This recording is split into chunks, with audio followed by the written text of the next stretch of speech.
I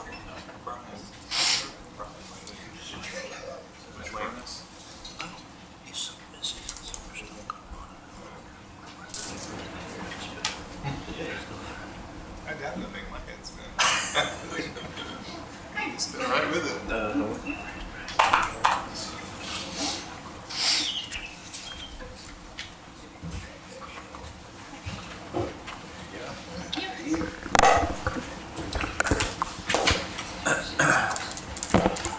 Okay, it is 6 o'clock. We will call the meeting to order. And for the public, Mayor Molly Young is not with us this evening in person. However, she is participating by Zoom, so you will hear her comments over the intercom. Lori, can we call roll call? Mayor Young, Here. Vice Mayor Sartory, Here. Councilmember Brandon, Here. Councilmember Painter, Here. and Councilmember French. Here. Hey, if you'll join me for the invocation first, and then we'll stand for the pledge. Dear Heavenly Father, we give thanks for the village of Tequesta, its people, its history, and the shared commitment to community that brings us together this evening. We are grateful for those who have chosen to serve and for the trust placed in them by our residents. May wisdom guide tonight's discussions, patience shape our dialogue, and respect govern our differences.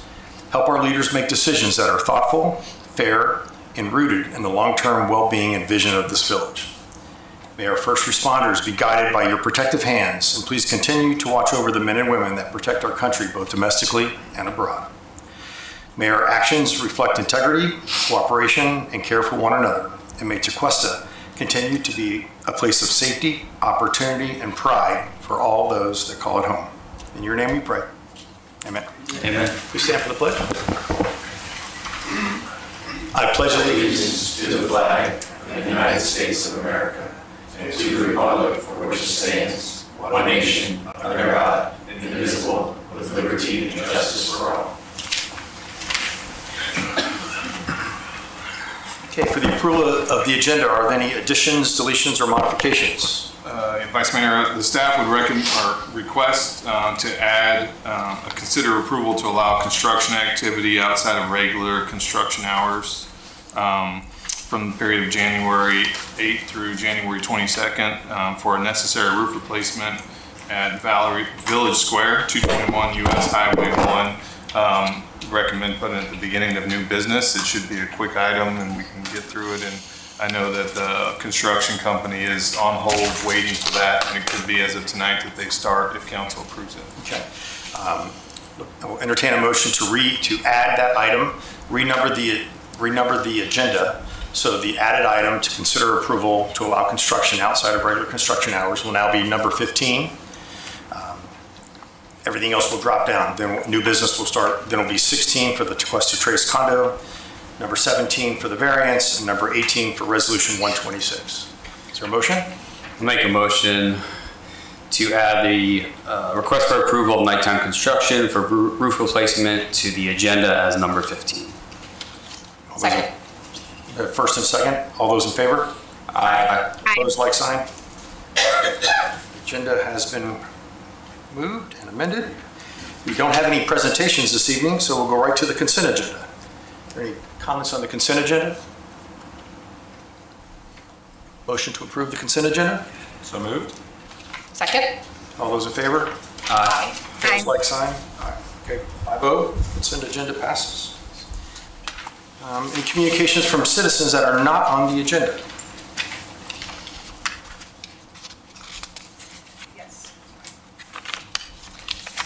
Michael Thomas, He's on the agenda. he wants to talk about quiet zone. Oh, okay. All right. Perfect. Sorry. Sure, your name and address for the record? Mike Tones, 110D Lighthouse Circle, Tequesta, Florida. I'm just following up on the last meeting, of which I was asking about the quiet zone. And at the meeting, Jeremy indicated that there was another meeting to happen the next day. So I'm curious on what happened because nothing has shown up on your website. Thank you, sir. Mr. Manager, any updates or anything? I'm going to defer to Doug because Doug's the one that's been handling. I know he had a meeting today, but I don't know if there was a lot of action taken today, but I'll let Doug describe it. Okay, thank you. I'll recap over the last year. When Brightline project was closing out, we had an opportunity, all cities had an opportunity to ask for supplemental safety measures at their crossing.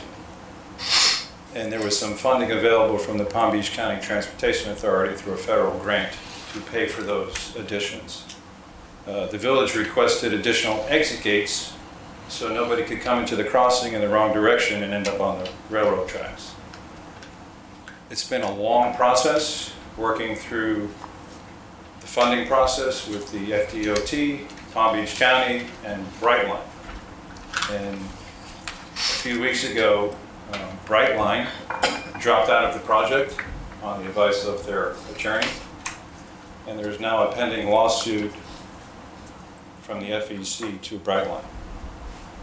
So that's sort of put the safety features on hold at the Tequesta Drive crossing and some other cities.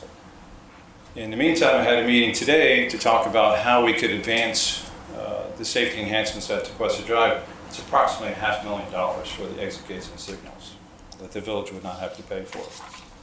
And we're trying to work forward with the FDOT, Palm Beach County Transportation Authority, and possibly contract with the FEC. So that's the meeting we had this afternoon. It was suggested at the time while we were adding these safety features to hold off on the quiet zone application, and that's what we did. So I should have more information next week to see if we can move forward with the FEC and keep that funding secure. So there's no out-of-pocket expenses for the village. And that's where we're at. Okay, thank you. So sorry, sir, not a lot of change or movement. The wheels, no pun intended, of this quiet zone do roll very slowly. So you always feel free to call the village if you think there's an update, that's something you may have heard that maybe that we're not aware of. So please do that. It's always available for any communication that's necessary. Thank you. Thank you. Communications from council? I still have some more. Oh, I'm sorry. Marcia Nielsen.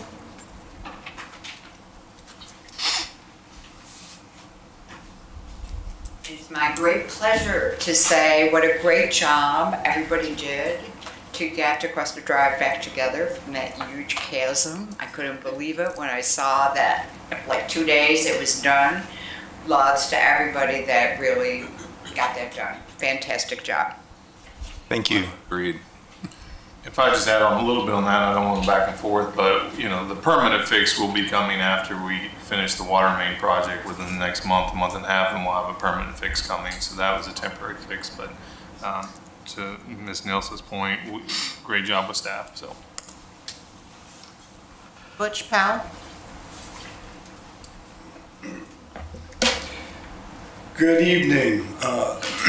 Thank you, Mayor Young, council members, and other VOT staff for the opportunity to speak to preserving and protecting the Jupiter Narrows. It's noted on your website that VOT is a proud supporter and partner of the Jupiter Narrows Conservation Allowance, known as JNCA, noting its clear mission to preserve and protect the environmental integrity of the Jupiter Narrows, with statements as to how this treasured area is loved for its pristine waters and abundant wildlife. As written, that's a worthwhile mission. However, when the VOT endorsed and partnered with the JNCA, it was done before anyone really had any idea what that meant except save the mangroves and protect them. After the details of the plan were revealed, I was shocked at how severe the negative consequences were for the Jupiter Narrows waterway, its adjacent property owners, and its many users. I have outlined those adverse material impacts in emails to the council early in December and then earlier this week. The FDEP is pushing forward with this project, believing that it has solid public support. I believe the general public supports the ideology, but I'm really not looked at the details, and that's where the devil usually lurks. If the VOT does not step in within the next few days objecting to the massive breakwaters in the current JNC plan, irreparable, permanent, harm and destruction to the Jupiter Narrows waterway itself will occur. That will be the natural consequence, in addition to protecting the mangroves. The mission statement and VOT support was to protect and preserve the environment, integrity of the Narrows, with emphasis on the treasured area loved for its pristine waters. However, the JNCA's only focus and priority is on the mangroves. I think it ignores the many negatives and forever impacts on the waterway and its many users. I urge the VOT to send letters in the next couple of days to JNCA, FDEP, FWC, and SEP permitting, outlining the plan as designed has serious forever consequences that you do not support. I would ask for a redesign with other alternatives that do not destroy the pristine nature and character of this stretch of outstanding Florida water in the Jupiter Narrows. It's not in the public interest to sacrifice the heavily used sections of this pristine, outstanding Florida water in the Narrows for the sake of preserving and protecting mangroves. Both should be protected and preserved. Thank you for your time and consideration. Thank you, Mr. College. Sue Pinella. Hi, Sue Pinella, 375 Beach Road. I'm the president and co-founder of JNCA. So first of all, I want to thank the Village of Tequesta for your support of our efforts to preserve the mangrove islands and seagrasses, and I want to provide you a quick update and address Mr. Powell's comments. So first of all, we're really excited about the municipal support we have and support from elected officials. In addition to the resolutions that you all have provided to support the project and the naming, we have gotten similar proclamations from Palm Beach County, Town of Jupiter, and Jupiter Inlet Colony. And in this legislative session that starts this week, Senator Harrell and Representative Weinberger are sponsoring legislation to secure state appropriations for our project and also support the naming. To date, we've raised over 3/4 of the money that we need to do the project. 2/3, about $350,000 of it already has come from residents. And 2/3 or more of the residents in the two buildings that are directly adjacent to the largest islands have contributed tens of thousands of dollars. That includes the buildings that we both live in. We've also gotten money from conservation groups like the Fish and Wildlife Foundation of Florida, from many local businesses, Next Era Energy, Charlie and Joe's at Love Street, the R3 Foundation that's run by the founder of Blue Line and Guanabanas, and so forth. And then we have letters of support from many other organizations and residential communities. Throughout this process, I'm so proud of the community-led effort that we have, and we've been totally transparent with the designs throughout the entire process. I also want to mention we're working with the students at JERFSA, the Jupiter High School Environmental Academy, and they will be helping us over the next few years to monitor the results with the seagrass and mangroves. Regarding the permits, this has been a very long and laborious process that started last December. We hired Taylor Engineering, one of the best in the state, who have worked extensively in this area with the BLM project and in the Loxahatchee River Central Embayment. They've worked for 1.5 years very closely with all of the permitting agencies and all of the other agencies involved to ensure that this is the best design to save and restore the mangroves and seagrasses, and that all concerns of interested parties are addressed. As they have said to me, these permitters don't mess around. It's a very rigorous process. After all this time, I'm very confident that the experts have analyzed this thoroughly. So, to be totally honest, in the past 3 to 4 years that I've worked on this, Mr. Powell is the only one who has spoken out against this project. While he has every right to do that, and I respect his opinions, the concerns you've heard through his emails are not new. He has communicated these to the DEP and the FWC several times. For concerns that were valid, the DEP actually came back to the engineers with a request for additional information, and they had to address them. So all these concerns have been addressed, and we're very confident that the design going forward has been vetted, and we look forward to moving forward. Thank you so much. Thank you very much. Thank you, Sue. Okay, no more. If we want to have further discussion on this, we could do it in other matters at the end of the meeting. Understood. Standing reports. Village Attorney. Nothing further this evening unless you have any questions for me on anything. I hear from you plenty later in the agenda. Mayor, any comments for the village attorney? No. Village manager? Today, might have been this morning, we got an update of Tequesta Park. As you guys recall, we approved a maintenance building to be put out there. We had to update our maintenance plan with the state. That was a month and a half process. We did get approval for that. We have the plans for that maintenance building, so hopefully we will move forward. Doug will be working with Martin County to go through the permitting process for that.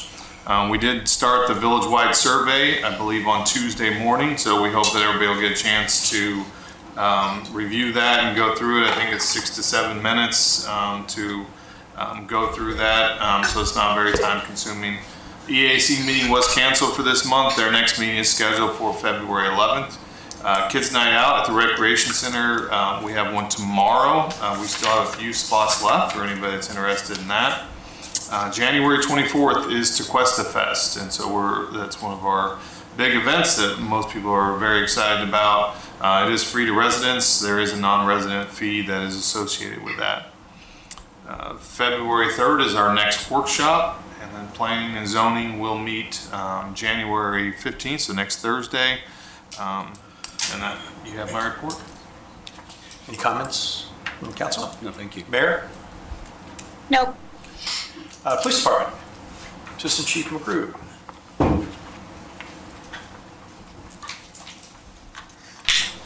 Good evening, council, city attorney, city manager, and city clerk. Good to see all y'all after the holidays. I hope everyone had a Merry Christmas and a Happy New Year. I'm glad to be back after spending some time for vacation with the family. So before you have our monthly report for the police department. I'd just like to highlight a few items on the monthly report. During December, the police department took a proactive approach and increased patrols throughout the plazas. This way, we wanted to be seen and active and give our residents and visitors a feeling of safety, also to help keep any crime activity down.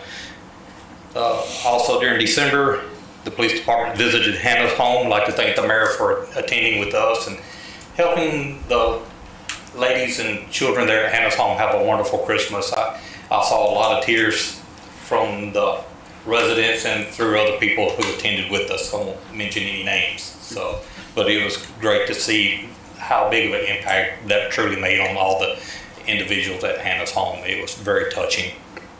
And finally, we continue to have our firearm safety class every month. As you know, we were approved for a third year for our firearm safety grant. And our next class is this Saturday starting at 8:30 a.m. And if y'all have any questions, I will complete my report. Any questions, Mayor? No.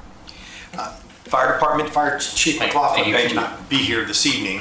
At this time, I just want to say that I had skipped over communications from council. So after Allison gives a report as utilities, we'll go back to communications from council. So Allison, utilities. Hello, Mayor, Vice Mayor, Council. Allison Felsberg, Utilities Director.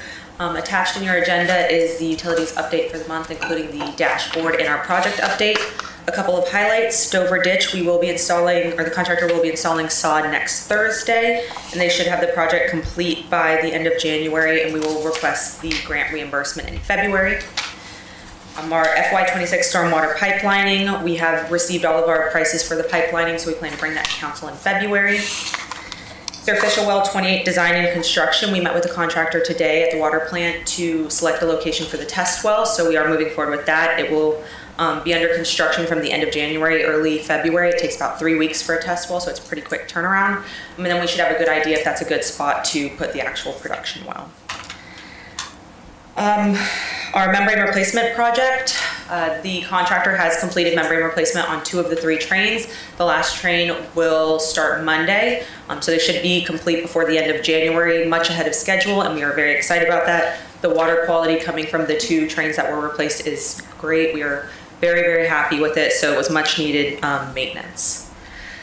Our water treatment master plan, we have a meeting scheduled for February 11th. They're about halfway through completing their analysis, so we'll do that meeting, go over their findings, and then they'll move forward with the rest of the plan, and then they'll present the final plan to us, and then we will provide that to council. Additionally, in that, EPA announced earlier this week their plan to regulate perchlorate. And so we are looking at that. It won't be regulated until about 2030, but we are including that in the master plan to ensure whatever treatment methods we select will meet the PFAS regulations as well as any regulations that could be coming down the road. For Water Main 1 to Cuesta Drive, the east of the bridge portion of the work has been complete with the exception of some restoration and then actual transition of old services to the new water main and then abandoning the old water main. So the bacteriological testing has passed on the new water main, and so those results will get sent to the Department of Health. Once they give the okay, those services will be connected and they'll finish final restoration on the east side of the bridge. They are now working on the west side of the bridge, and most of the larger directional drills have been completed. They'll do a lot of the shorter under the road directional drills, and then hopefully they will be done by February. Water Main 2 Beach Road Phase 2, we are finishing up some final touches for that project. I'm in plan to bid that out the end of January, early February, depending on when we can get all the documents together, but we are excited to get that one kicked off. Martin County Line Road Bridge replacement, that's our water main and our raw water main that are attached to the bridge. That project was kicked off this week, so if you've been over on that road, you've noticed that they have one lane closure, so it is 24/7, so there was an issue in the beginning with the MOT with some drivers not respecting the MOT. Martin County has been involved. They're monitoring the traffic. Today, the traffic was a lot better. They didn't have any issues, so they're going to continue to monitor the situation, but everything's kind of falling into place. And then on the consent agenda tonight was the FDEP Submerged Lands easement for that crossing. And then some other items not related to projects or larger capital projects. The police department did complete the security assessment of the water treatment plant for us. Based on that assessment, we have implemented some details of our security project that we were working on with the gate replacements and the fence repairs and replacements. So you'll see that coming to council probably in March. On the consent agenda tonight also was the amendment to our Tequesta Park lease. Over decades of renewing the park lease, our wells that we have on the property fell off the lease, so we went ahead and amended the lease that we currently have to include those wells. For our hydrant maintenance, we have completed about 75% of testing of all of the hydrants in our service area, and they will be complete with that testing by the end of January. We are completing a driving course for all of our employees in the utilities department on January 14th. And I just wanted to go off of what a couple of people have mentioned this meeting. We did have the main break that happened on Sunday morning on Tequesta Drive by Shore Ave. Hats off to everybody involved. Our utility staff, Public Works was phenomenal in helping with that, PD with the road closures, and the clerk's office with the public outreach. It really took a village, and I've never could have imagined that it would have been opened up that quickly. So we are very, very happy of all of the efforts that were put into that. We do have a vacancy. One of our water treatment plant operators who also acts as our QA officer, his last day was today, so we are hiring for that vacancy. And that concludes my report. I'll take any questions. Questions for Council? Mayor, any questions? Yeah, just a quick comment. I know you brought up the PFAS regulation, and I just want to make sure it's on everyone's radar. I know at the state level, there's some PFAS bills filed. I believe some are filed this week. I have not looked at them myself yet. I don't know if they're have to do with water utility, but I just wanted to make sure that staff knew, and we're making sure we're taking a look at the state level too, what is being filed this year. Yes, I know that there was one filed for PFAS related to biosolids, so that would not apply to us. It's related to wastewater treatment facilities who take the solid waste that contains PFAS and where they're going to go and dispose of that. And that's a really, really big topic amongst wastewater facilities right now. I've seen a couple emails bounce around between the different organizations that Tequesta is a part of. But other than that, I haven't seen anything, but I'll definitely check into it. Thank you. No other comments. Thank you. I got one question for you, Allison. before you go. If there are any security issues you think need to be tended to immediately, please use the proper processes to move up that timeline and not have to wait till a further meeting. Yes, I think last fiscal year, we did have one major area of concern where the fencing was down, and we took care of that right away. Right now, it's just more of trying to increase the security, for sure. Understood. Thank you. But thank you. Thank you, Allison. Communications from council. Start down on the far right. Yeah. Well, first, just want to extend a happy new year to everyone in the crowd and council. And also, I feel like I say this every year, but just want to applaud and send kudos to all of our village staff for making Christmas and the holidays in our village so special. I mean, it's you feel lucky to live here all year, but particularly for me, and I'm sure most of you, in the month of December, you really realize how unique and special the Village of Tequesta is, and all the various departments that do different Christmas activities, obviously Christmas in the park, but fire, police, everybody, the rec center with I think the mailbox is the rec center, is that right? The same as the mailbox. But it just, I don't know, we've all lived other places and you don't see it everywhere. So I just want to extend that kudos to everybody for all that hard work. Yeah, very excited about this year. And unfortunately, in the past week, there's been a lot of traffic accidents. So my only request is if our PD just make sure that they are communicating to other police departments, because I know one of them in particular, we're on the same radio wavelength, and just making sure that whatever is actually causing these accidents, that we are doing our best on our roads to prevent them and holding drivers accountable, whether they're speeding or not paying attention or running red lights. I personally would fully support accountability, but I think ideally if all of law enforcement communicates to each other, because some come from up north and come through us and vice versa, so we need to try harder. Not that you guys aren't, but 5+ lives in the past week is way too many. So that's it. Thank you. And I have to thank village staff, everyone who dealt with the Tequesta Drive water main break. I go to Family Church Tequesta, and that main break was right there before service, and there really was no issues at all with parking, and part of my jobs at Family Church is parking, and it was smooth, like nothing happened, and 0 complaints, so thank you all. Mayor? Yeah, I just want to echo what some of the other council members have said, especially Council Member Painter, with all the events that our staff put on during the month of December and participated in, the police department with Hannah's Home. And truly every year you just set the bar higher and higher. So I cannot wait to see what you guys are going to do next year. Otherwise, I will be in Tallahassee with some of my fellow council members next week for Palm Beach County Days, and then also the week of January 26th. So I'll be advocating on items on our legislative platform as well as our local bill for Tequesta Park. And then I'll have a full report on those visits when we have our February meeting. That's it. Thank you.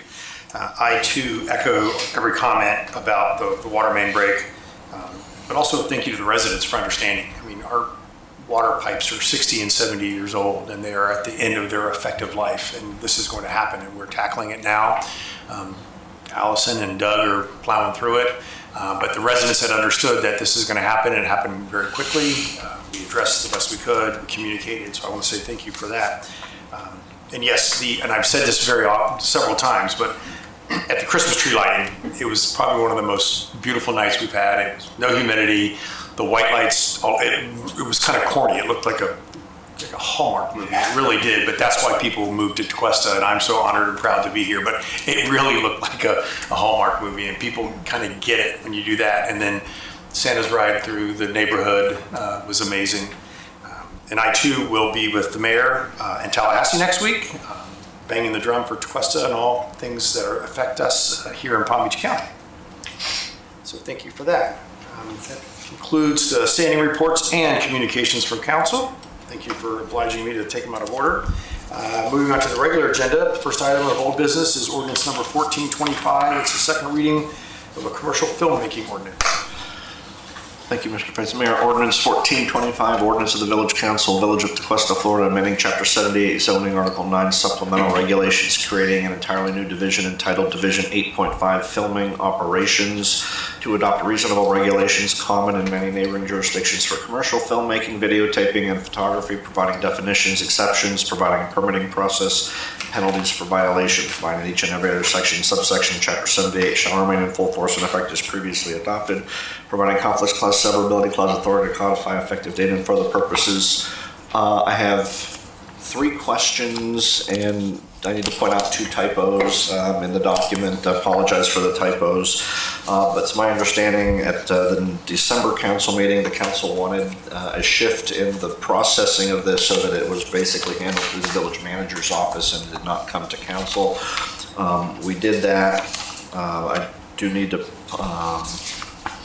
point out there was a scrivener's error in the section 78-571. It continued to say village council. I've changed that to say village manager. The other typo was the title of section 78-575. It still talked about review by the village council. I changed that as well. But given the direction to have this process through the village manager's office, I have a couple of questions that I wasn't sure how to handle. Section 78-568 talks about waiving certain provisions, and the existing language is that the village council may, in its discretion for good cause, waive requirements of this article. I didn't know if the council wanted to give the manager the ability to waive provisions of the code, or simply remove that section, or leave a request to waive something at your level. Based on what I got from the December meeting, I wasn't sure what you wanted for that. I would say 1, if there's an example of what that looks like, but 2, if there is any waivers or provisions that, yes, bring it to council. There might be, there's certain provisions in the permitting process that restrict someone being an actor costumed as a law enforcement officer, or using certain non-domestic animals. Maybe there was a reason to waive those prohibitions, and that's 2 quick ones that come to mind. Again, if it can be housed with the manager's office. If you're talking about waiving your legislative direction, I didn't know if that's what you wanted or not. So that's the first one. The second question had to do with insurance coverage, and there's language that requires per occurrence and per incident insurance coverage, and the current language says that the council can increase those limits as necessary on a recommendation of the manager and the chief. The way the ordinance is written, those limits are written into the code, so it could require a code change. I'm not sure. My recommendation would be to have a piecemeal changing of insurance coverage, and obviously anytime you change the code, that has to come to the council. So I wasn't sure about that. And then the third one is at the end of the document. The way it was originally written, it allows the manager and the police chief to revoke a permit, but it included an appeal process to the council. So there's nowhere else for an appeal of an action of the manager to go but to the council. So the options would be, in my opinion, to leave the appeal process as written, come to the council, or take that out, and the village manager's action would be the final administrative action of the village, and that would be that. But, it's got to be one or the other, and I didn't know what you wanted in terms of that. So there's a couple of finer points that still talk about village council action, which seem to be contrary to the direction that the council gave in December. Was the village council part of those Scrivener's errors in the other places as far as the waiver and the appeal? Or was that on purpose? No, the Scrivener's errors were just oversights. Okay. The three other questions, I left them in because I didn't know what to do with them based on the direction that I got. Well, I think, one, I like the idea that police or village manager could shut down the filming if there is an issue, to give them that ability, if it's safety or whatever it may be. Yeah, and that is in there. The question on that one is, do you want to allow an appeal of that decision up to this level or not? I would be okay with an appeal to council if it came to that.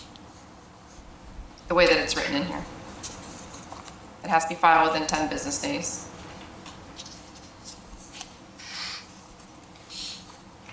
Would you mind if we took these issues one at a time? Yes. And go back to the sections. So 78.571, that is changing from to the village manager, from approval for the permit to the village manager. Yeah, that was a typo. That was a typo. Okay, That's so been fixed. 571. So 78.568. That's the one that talks about waiving any requirement of the entire article. Provisions here. I'm gonna say leave that with council. Because for me, in going with what I know with productions, it really depends on what is being asked. And sometimes public input is very important with that. It kind of can go either way. So I would say just council can kind of hear it out and make a final decision. I support that as well. I'm okay with that. Mayor, any comments on that? No, I'm good with that. Okay. I mean, I know we have appeal on our agenda tonight for something, and I'll be quite honest, I don't know how many code provisions do we have that can even allow for an appeal to council? Is that many of them? Is it only a handful of our code provisions that allow for an appeal? I'm sorry, we're talking about the waiver, not the appeal. The waiver, yeah. Well, we had the one this evening on the stormwater utility is the obvious other example, since we're going to be doing one of those this evening. No, there aren't many. I would have to do a search, but I off the top of my head, I can't think of another one. I guess same question with the waiver, though. I have the same question for both.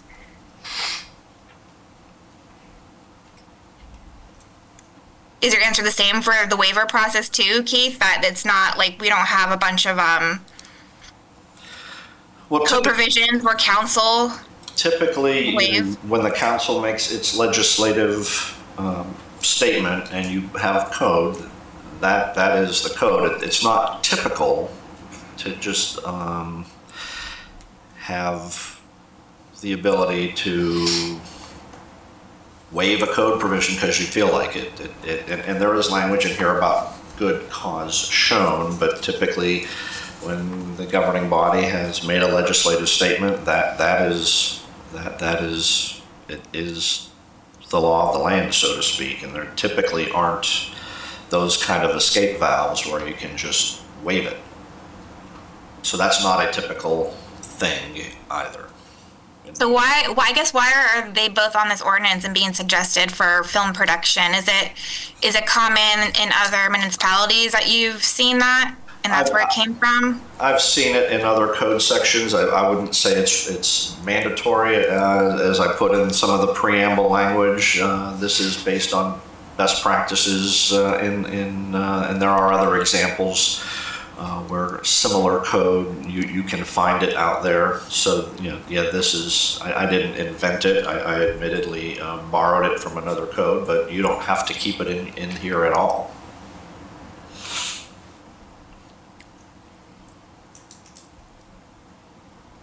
Yeah, I guess I'm kind of waffling now on the waiver and the appeal. Sorry, Vice Mayor, I know you want to take one at a time, but I have like the same questions for both, so I'm kind of lumping them together. I guess part of me feels like it's, how many, do we have these film requests? I mean, I know we haven't had this formal process, but how often do we have filming in DeQuesta? Could it all really be done at the staff level? In my 6.5 years, I think I've had four requests for filming, and they were very minor.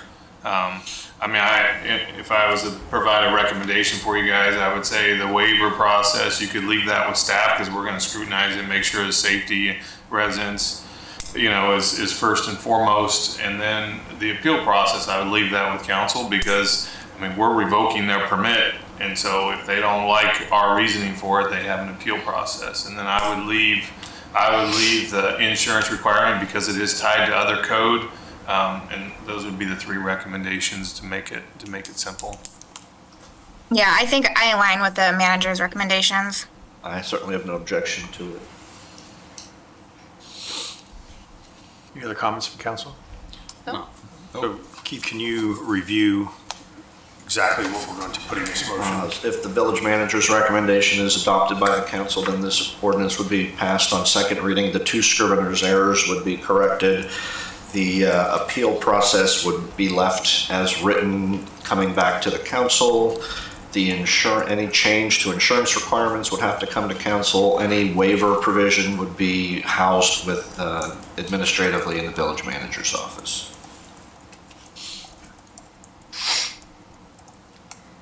Are we able to accept a motion based on your comments? Or just If you understand it, I understand it. I can make those edits. I wrote it down just in case we had to say it. So a so moved, and it will be sufficient for my purposes as long as everybody on the dais understands what the motion is as well. Is there a motion? Need a public Did you comment. take public comment? Public comment too. Public comment, I apologize. Public comment. Having none. Any other comments from council? No, sir. Entertain a motion? So move. Second. All those in favor? Aye. Aye. Motion carries 5-0. Thank you for your patience on working through that.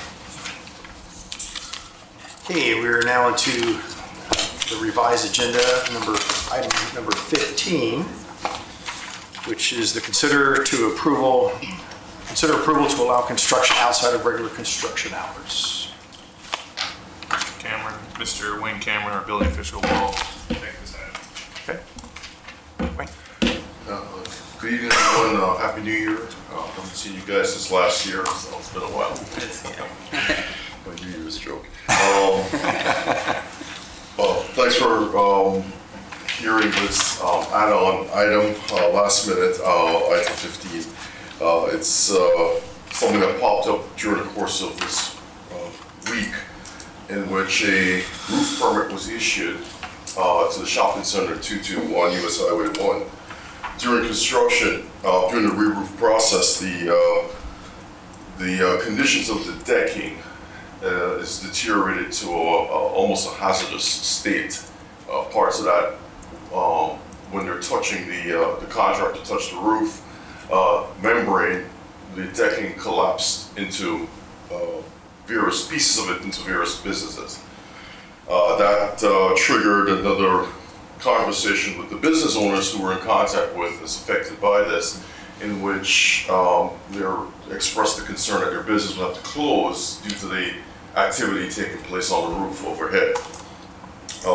So in consultation with the contractor and the business owners, the suggestion was made that if we altered or allowed for overnight construction, they'll be able to safely work on the roof without people below being harmed in any way. So that's the ask at this point, is to deviate from the construction hours as is in the ordinance. Under section 30, my authority to grant any emergency permits to allow this is limited to 3 days. It's going to be approximately 2 weeks for them to do what they have to do, given the size of the roof that's over there. In front of you, you've got the size of the project. The whole roof of the shopping center is involved in this. There's also a petition by the business owners to myself and council regarding this. So the ask is to permit them to work overnight, and they're starting at 9 o'clock at night, working straight through till the morning. And this is going to be done starting tonight until the 22nd of January is the ask. So, if you have any questions on this, I've got pictures as well if you'd like to take a look at that. My first question is, has there been resident outreach There's been business owner outreach. about the neighbors behind these businesses? They're pretty close. The people who are close in the rear, they haven't asked for anything. I've had a complaint about them starting early. This anonymous complaint came in, I want to say Tuesday. That construction started early. I spoke to the contractor about starting construction early, the following day, and they said, yes, they did do that. That's the first time that they did it. And I said, you can't do it. You have to stay within the construction business hours, which is 7 o'clock in the morning. They apparently started at 5:30 in the morning. Yeah, it shows a little concern for me if somebody's complaining at 5:30 in the morning, they're going to hear them at 3 a.m. And I guess the question would be, because it says that it goes with the noise safety and lighting regulations. I'd be concerned that all those residents are going to hear that all through the night. Well, the activity, again, if I have agreed to allow this to take place because of the hazard associated with this. They can't touch the roof at all, okay? So we've got a couple of dry days in place. A slight drizzle is not what I'm worried about, but to get a downpour in the roof condition that's there, you're gonna have water coming into the businesses. So because of that situation, I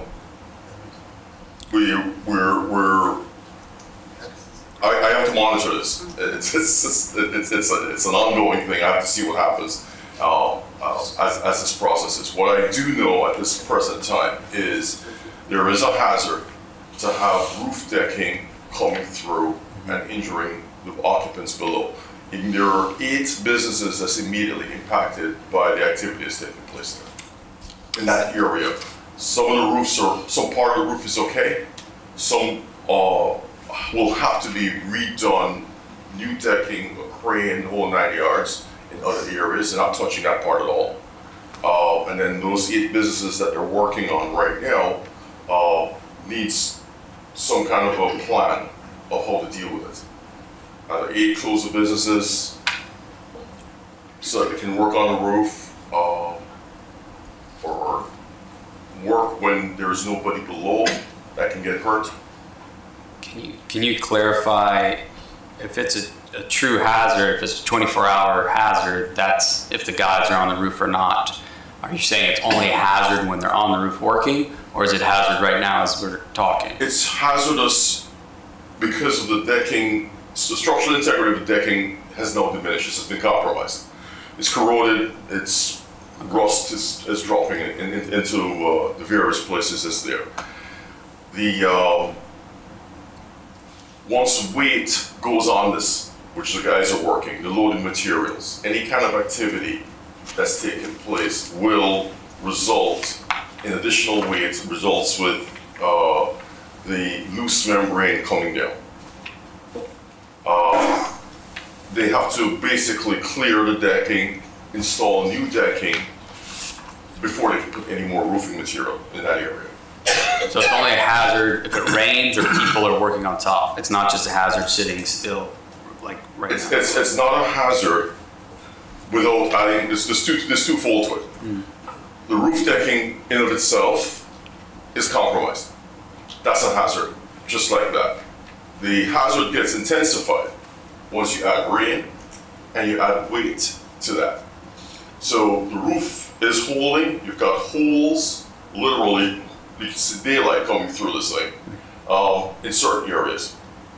Doesn't mean the whole thing is going to fall apart on somebody's head tomorrow morning. If that was the case, I'd just declare the whole thing unsafe, and then nobody can be here. So there is a work around the situation, but it has to be done strategically, and that's why I have to monitor this activity as it's taking place. Thank you. I'm not in favor of going up there at midnight to go look on the roof, but we'll do what we have to do. So, sorry. Okay, you wanna go? Just a second. Are they doing the roof? I mean, it's a big, large plaza. Yeah. I was at Hog Snappers like 2 weeks ago when they were doing it, so I know it's very loud for the business. It's actually extremely loud. Yeah. Are they doing it business by business, or They're doing sections at a time. So there are section 6 right now. There's a map. I think the sections are there. Yeah, I mean, I totally. They're doing it in sections. So the section that we're working on right now, they're moving along. So they did the West Marine side already, and they're working their way across. So West Marine is number 10, as an example. What's like 7 that's crossed out? What's that? Number 7, we can't touch that. That's totally compromised. Nobody can go in that. That's the worst area. Nobody can go there. We're looking at bringing a structural engineer in to take a look at the assessment right now is what has to be done. So we're talking area 6 at this point. So 7, they can't go in No. or on. No. Yeah, it's tough because I totally get it. There's like no way somebody's gonna feel the pain here one way or another. I mean, look at this aerial and the houses are right there. And just knowing how loud it was, I mean, granted it was right above us, but there's no way, I shouldn't say that. I would assume these residents behind are gonna hear this all night. Which would only leave one other option, which would be for, as they're moving down these sections, unfortunately, close the businesses while they're doing those sections. Which, isn't great either, but. We can also limit, if it makes you more comfortable, the timeline, which is a 2-week timeline that we're asking for here, allows them to get through finish up section 6 and try and tie up what they have in terms of looking at doing the investigative stuff on section 7. So if you're not comfortable for that 2-week period and you want to, again, my emergency order only allows me 3 days. My assumption is, and I mean, I could be wrong, is that give it one night and there's gonna be so many complaints that we're probably gonna be back talking about this. But I get it. I get the situation you're in, and they're just trying to get the work done. I totally get that. But I just don't see any world in which these neighbors are okay with this noise from 9 p.m. to 7 a.m. So. Yeah, I think I'm against it until I get more feedback from neighbors. I understand the pain for the business, but I also think there's some poor maintenance going on here to get to that level. I'd like to hear more from those residents. Unless we can publicly hand out your phone number for 3 a.m. I work 24-hour shifts and sleep is a big thing. So that was gonna be one of my comments. Mr. French, he asked my first question, that was his first question. And my first comment to you would be, is your name and number gonna go on a door hanger on the houses behind so that we don't get those calls, but you would get those calls? That's perfectly fine. And one is just, for me, that's just great customer service. Like, you have an issue or questions, this is the number, and hopefully someone's gonna answer. That was one of the thoughts that I was gonna, if this was approved, we would be notifying the neighbors. And I know Mr. Chambers does that. We had a project on Country Club Drive where they asked for a similar thing. They wanted to work overnight to try and get it done faster. We had complaints of the work lights were in our windows and the sounds. However, that one did creep down the road. So once they finished 1 or 2 nights on this spot, then they were down here. So similar to Mr. Painter's question, do we know logistically how long it takes to do each section?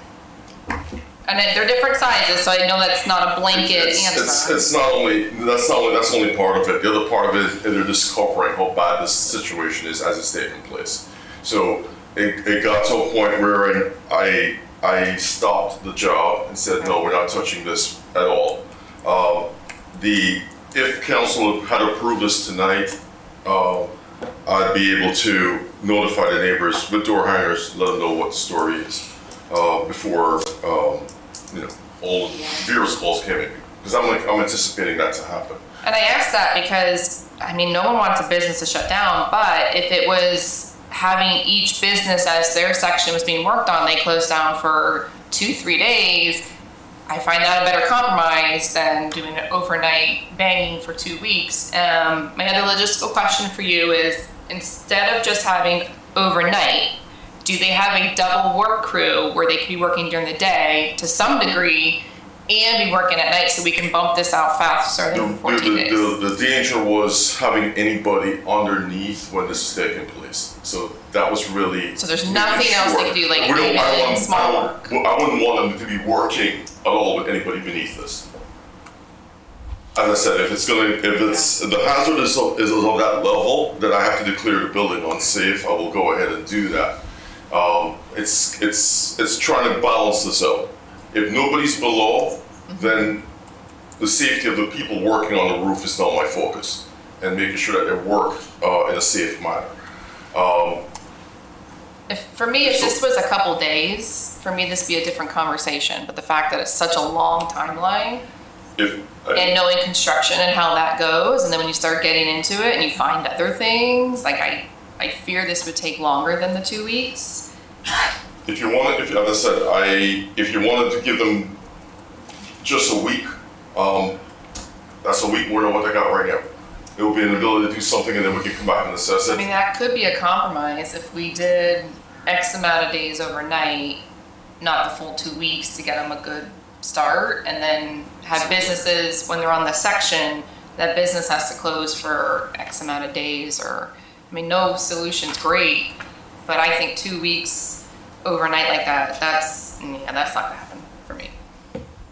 I'd like to see if we can find a compromise so that way residents, 2 weeks is a lot, a couple days is already a lot. We went through that when we had a similar project overnight. Okay. I would not be in favor of 2 weeks, but I am open to compromising some overnights, but not a full 2 weeks.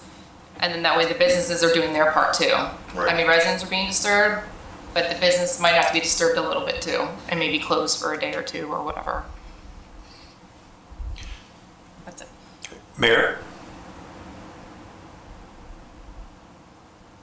I guess my first question is, has the property owner done any outreach to the neighbors, the single family homes behind the property, and why wouldn't they be a point of contact for complaints? Because this is their, I guess it's kind of weighing your request, but I think someone else already brought it up, it's due to a lack of maintenance. The building got to a point that it's in this condition because it hasn't been maintained properly. So I would like to see the property owner, have some skin in the game with communications to the neighbors and being a point of contact for complaints. Have they done that, Wayne? No, the property owners have not. So I feel like they should be involved. And then, I do have an issue for that length with the noise and light pollution. There's going to be no way around it. And I don't know if they're going to have forklifts operating to lift up materials at night. So that you're going to have, when they back up, you'll have that, beeping, which you can't disable that from a safety standpoint. So it's going to be real big disturbance for the homes behind the property. But then it's also a big disturbance for the businesses if they have to close. So it is a lose-lose situation. I guess I have a question that's more for Keith to answer. Say we were not to approve this tonight, is there any kind of liability on DeQuesta should something happen, since our building official has deemed it an emergency from a safety standpoint? Our code is very clear on what the hours for this construction work are, and it's very clear that the only way around that is approval by the village council. Otherwise, the building official has the Florida Building Code, and that's gives him his guidance, and he's authorized to operate within the parameters of the Florida Building Code. As long as we're following our codes and he's following the Florida Building Code, I'm comfortable in terms of exposure.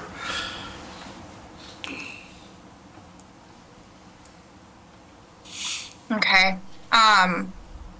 I guess if this doesn't get approved, then you will order the businesses to close down during the day to get it done? I'm gonna stop the contractor that he won't be able to work with the condition, without putting safety measures in place, which is the safety nets are gonna have to start being installed beneath. It's gonna have to be a whole change. The dynamics have to change altogether. If the businesses are open and people are below and someone's working on that roof, there is a hazard. So I cannot permit work to be done knowing that we have a hazard below. So you think there are ways to mitigate it? I mean, it's going to be a time and a cost to the owner from a contractor standpoint, but are there ways to mitigate it during the day so that businesses can stay open? There is expensive ways to do this, more expensive ways to do it. They would have to put several measures in each business roof to prevent debris from falling below, or business owner will be closed during this construction phase. Those are options that are there that can be afforded to them.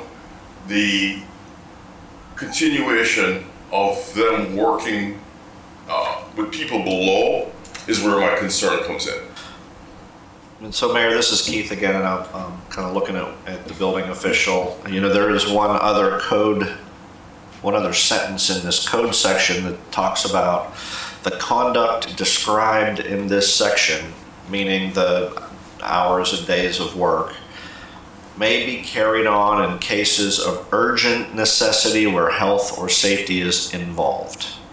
None of those terms are defined, and I'm certainly not going to tell the building official or the village council that urgent necessity exists or that health safety issues are involved. I simply point out that code section, and that may give the building official some additional latitude.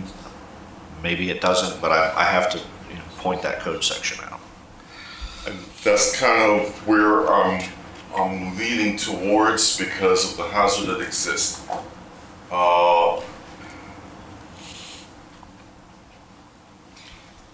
Maybe before you finish that, just be careful how much you call it a hazard, so the whole place isn't shut down. So we still have options here. The wheels are turning. Mayor, you still have a conversation with Wayne? No, I'm just debating it still. So, Vice Mayor, you can provide your comments. Okay. I don't know where the responsibility lies, but I can't say I can be more disappointed that the council now, no matter what, we're in the crosshairs. And that's a very unfortunate position to be in for something, because we are concerned, we are discussing resident and quality of life for people that aren't in the village behind us, right? That's a county procket. Am I correct in that? Yes, it is. Although I'm not to say we don't care. I don't care, because they're still human beings. They have children, they're that. But the fact that we're finding this out now, and I don't know where that happened, if it's the contractor or is it the building owner, that we're just finding this out now. We have to make a decision tonight whether to let 50 businesses remain in business, and probably we should notice 18 to 20 homes, because it looks like in this visual, 1, 2, 3, 4, 5, 6, 7 that we can see, 2 or 3 probably wrap around behind the TD Bank that's right to the south of this, and I think it should be 2 streets. So we should notify minimum the 20 residents. The property owner has not done anything, Right. in terms of notifying anybody. The property owner wasn't even the one that brought this to my attention. It was the contractor and the business owners are the only ones that have expressed the level of concern in this matter. So quite frankly, I feel the same way. That's just been dropped in our laps. And I'm not blaming you at all. I'm not. That's not. this is just the cards that were dealt. Yeah. So it's just a. Is the repair work going on? Is the repair work going on north to south, south to north, or are they just doing everything at one time except for the The entire roof is going to be done. They're doing it in phases. And what happened was the 10 is okay. So they continue to do work on 10. Hog snappers, which is at 9, section 9 and 10. That decking is okay. So those work can continue in that area. So the roofer has all the work to do. So if he doesn't do area 6, then he'll do what he can. And then, like how we've isolated 7 is a hazard zone. Do not go there.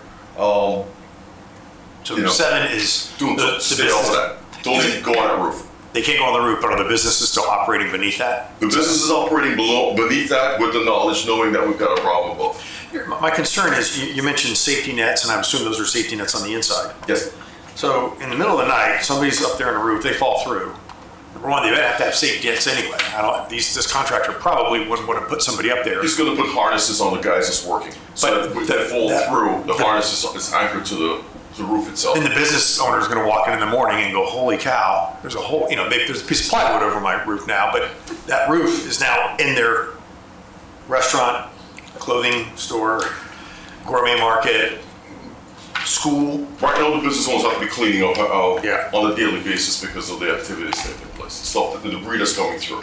So there's no work going on during the day. Our normal construction hours of 7 a.m. to 6 p.m., there's no roofing work going on. In those areas. In those areas. Right now. So do they anticipate working from 7 p.m. to 6 a.m.? So they'll continue to do what work that they can do between the normal business hours, normal construction hours. The ask right now was working with this plan, which is really trying to address the issue of nobody being below when anybody's on that roof. That was what we're trying to address that issue right off the bat. Because I will not allow them to continue working or anybody adding additional weight to the structure as it is currently. The repairs, the structural integrity of that roof needs to be put intact before we can do anything below.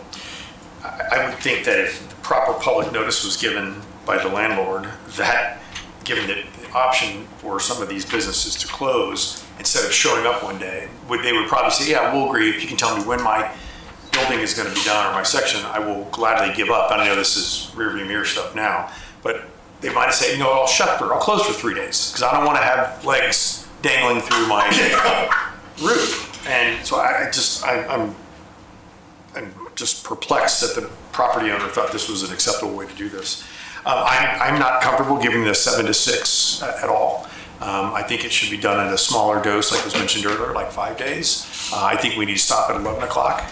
That would be my recommendation, and I think we're all over the board on this. But I think it needs to be whatever they can do for 5 days, and then, I hate to say reassess, but this is going to take a vote of council to do that again. But I'm not comfortable giving 2 weeks, especially not for basically 24 hours a day construction. I know that you don't want people in there during the day or underneath it, but some of these roofs may not be as bad as the others, and so there may be work going on during the day. So there's going to be roof and banging, and I was in the roofing industry for a bit. I know what it takes, and they're going to be ripping off and tearing. This is just a big mess, and it's unfortunate that the property owners presented it to us right now. But I'm not in favor of doing a 7 p.m. to 6 a.m. That's my opinion, so I'm not happy with that. Any other comments from council before we go to public? I do have one question, because I personally know a business owner in there that started that business and had to remodel the space fairly recent. When you remodel the space, was there no red flags when that permitting was done? Not necessarily. Okay. They're remodeling below the drop ceiling, so the activities It are wasn't all the way on above. top. I only asked that because as we're sitting here debating on kind of who do we punish more, people or businesses, and we support both.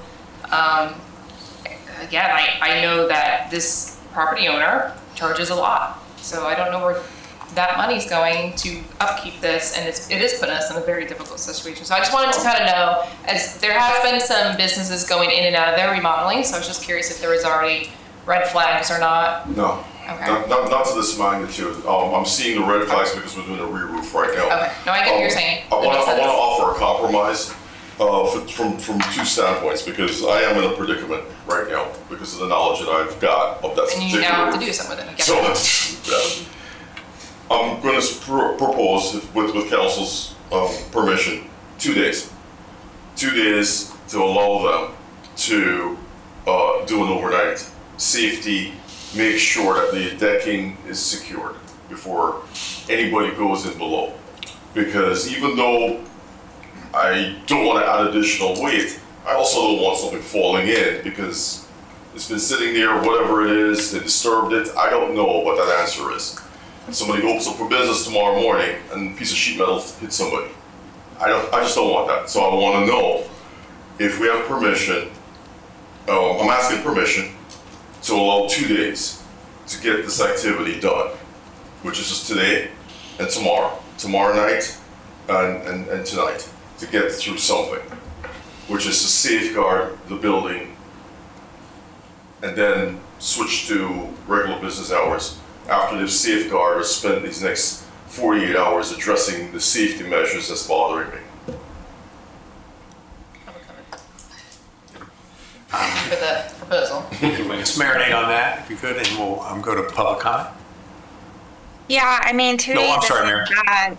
And I think,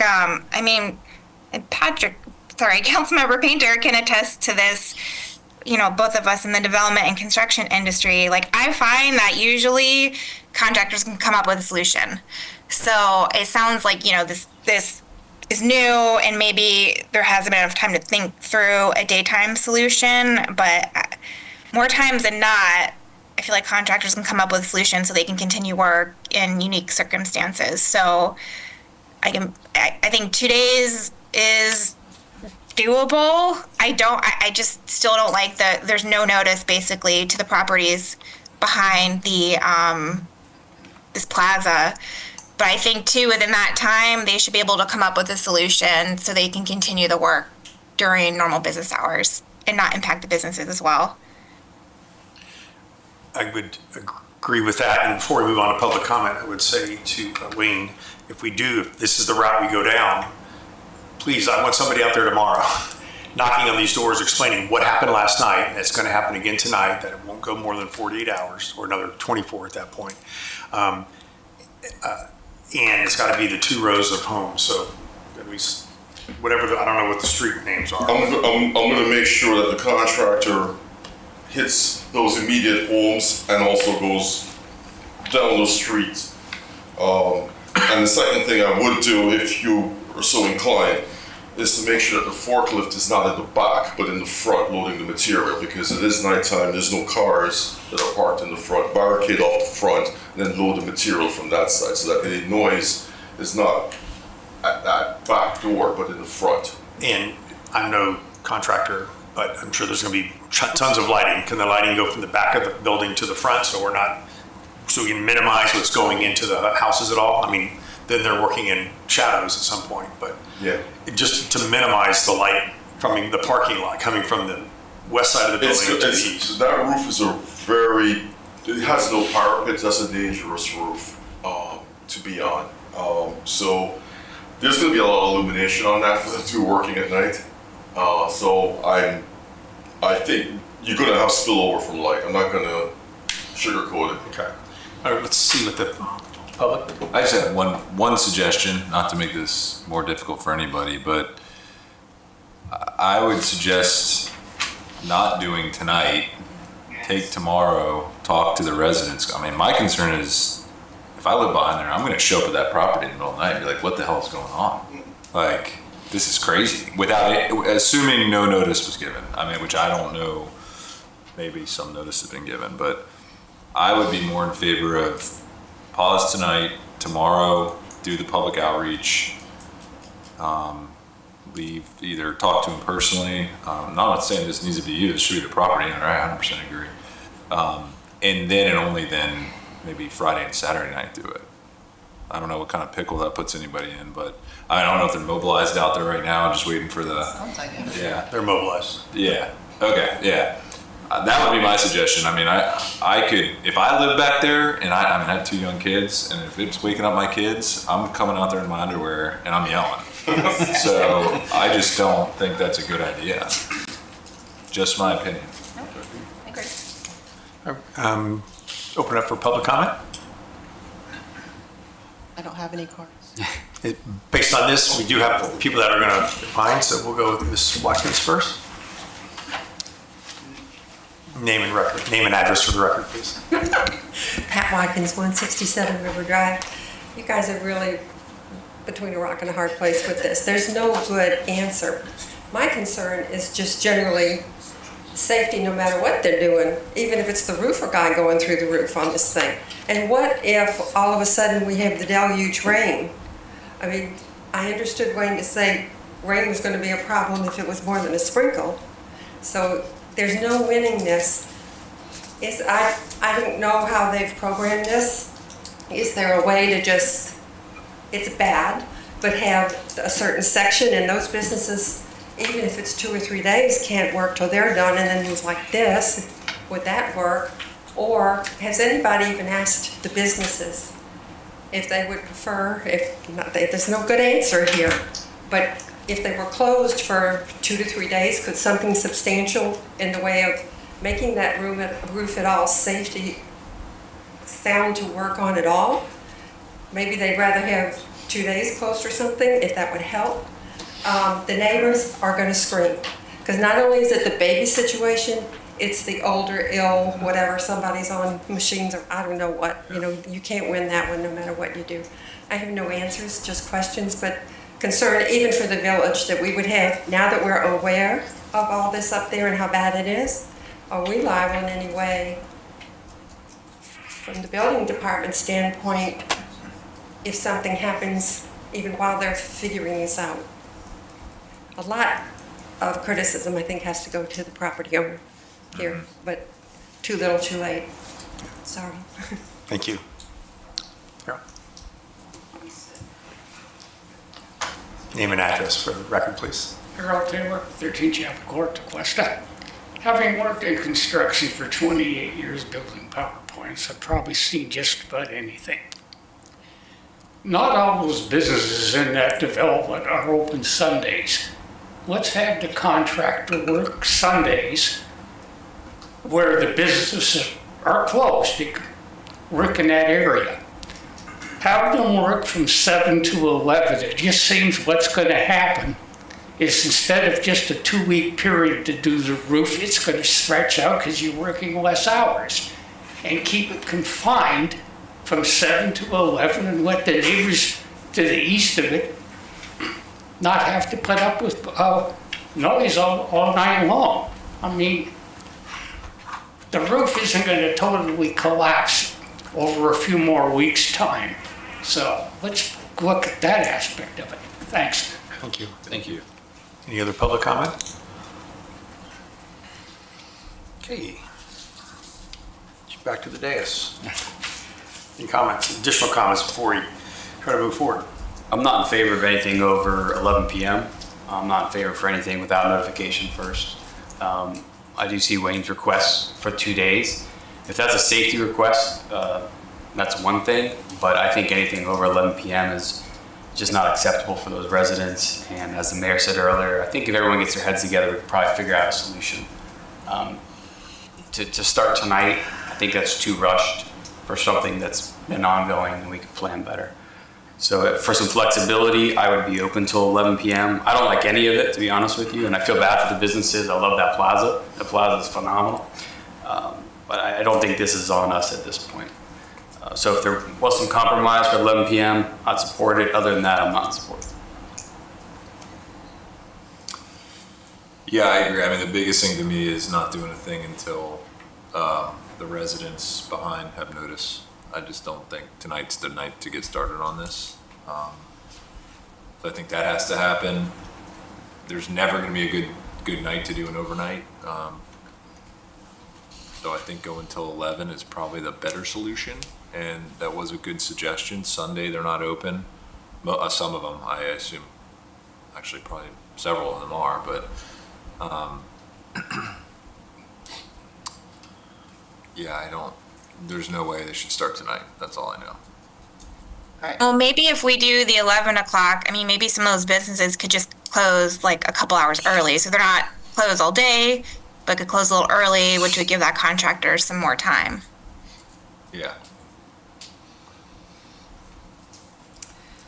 So I'm going to retract my compromise thought of even going overnight for 2 nights, 3 nights, and go with the 11 p.m. extension.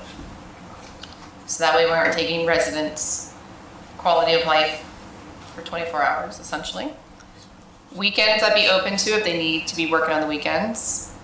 Not overnight, just during the day, because we do have the Sunday rule, and there's even a Saturday earlier cap off. I'd be open to opening on the weekends. And unfortunately, just hearing more information tonight that has come to light that this might really be on the property owner. So unfortunately, I fully support those businesses, and I know some of them personally, and just this is not a good situation that they are entrusting in that shopping center owner. So this kind of does fall on he or her. So I'm going to go with you guys on the 11 o'clock extension. However, not tonight, and that's my fault. When you said tonight, I was thinking our decision tonight, not they're out there waiting to go because they think we're just a sure thing. But we have a lot to consider. I absolutely agree. We have to talk to people out there. We can't just show up, and that's not how Sequesta rolls. We don't do that to people in general, whether they're our taxpayers or not. So I agree with waiting at least 24 hours to start notifying ASAP. And word it however, just be honest with them. It's an emergency, or we need to evaluate when there's no customers in there. Just be very honest. 11 p.m. for me. Weekends I'm okay with. Lots of notice to the residents ASAP. That's where I said. Mayor? Can we clarify the 11 o'clock? Is that just for the 2 days, or is that for the 2 weeks? I would not do 2 weeks at 11 p.m. It's hard for me to put a day on there, Mayor, because I'm not looking at the severity of it. I'm not looking at what it's going to entail to make the safety contraption, then start working on it. I truly don't know how long it would take them to even evaluate that. The 11 o'clock we're suggesting is just for the two days? 2 nights? I don't know. For now, at least, yeah. I was saying for the duration, or we can put a date on it, the 11 p.m. was my suggestion. With notice. With With notice. notice. Mayor? Can you repeat that, Councilmember French? I can hear, it's hard to hear clearly on the Absolutely. Zoom, and I have my volume all the way up as well. My recommendation was to, if we were going to do any at all extension, make it 11 p.m. and then put a date on it. So if they're requesting the January 22nd, we notify residents, and then they can begin the 11 p.m. And then, Wayne, do you think that would be beneficial? They could work on those areas of concern after the businesses. And I'm like the rest of council, I'm in that plaza every day, surely. So, but I don't know this exact spot, like those businesses, if they close at 5 or if they were open to 7. But I don't know if maybe you could work with them for this time frame, if they, maybe you could close like an hour early or something, and that would be beneficial for the contractor to work till 11, and then they can focus on the critical spots during that chunk of time when the businesses are closed till 11. I mean, Wayne, is that going to help your situation? Is that going to be beneficial? The dilemma comes right back to I also don't know how long it's going to take to repair once they've opened up a specific area to make it safe again.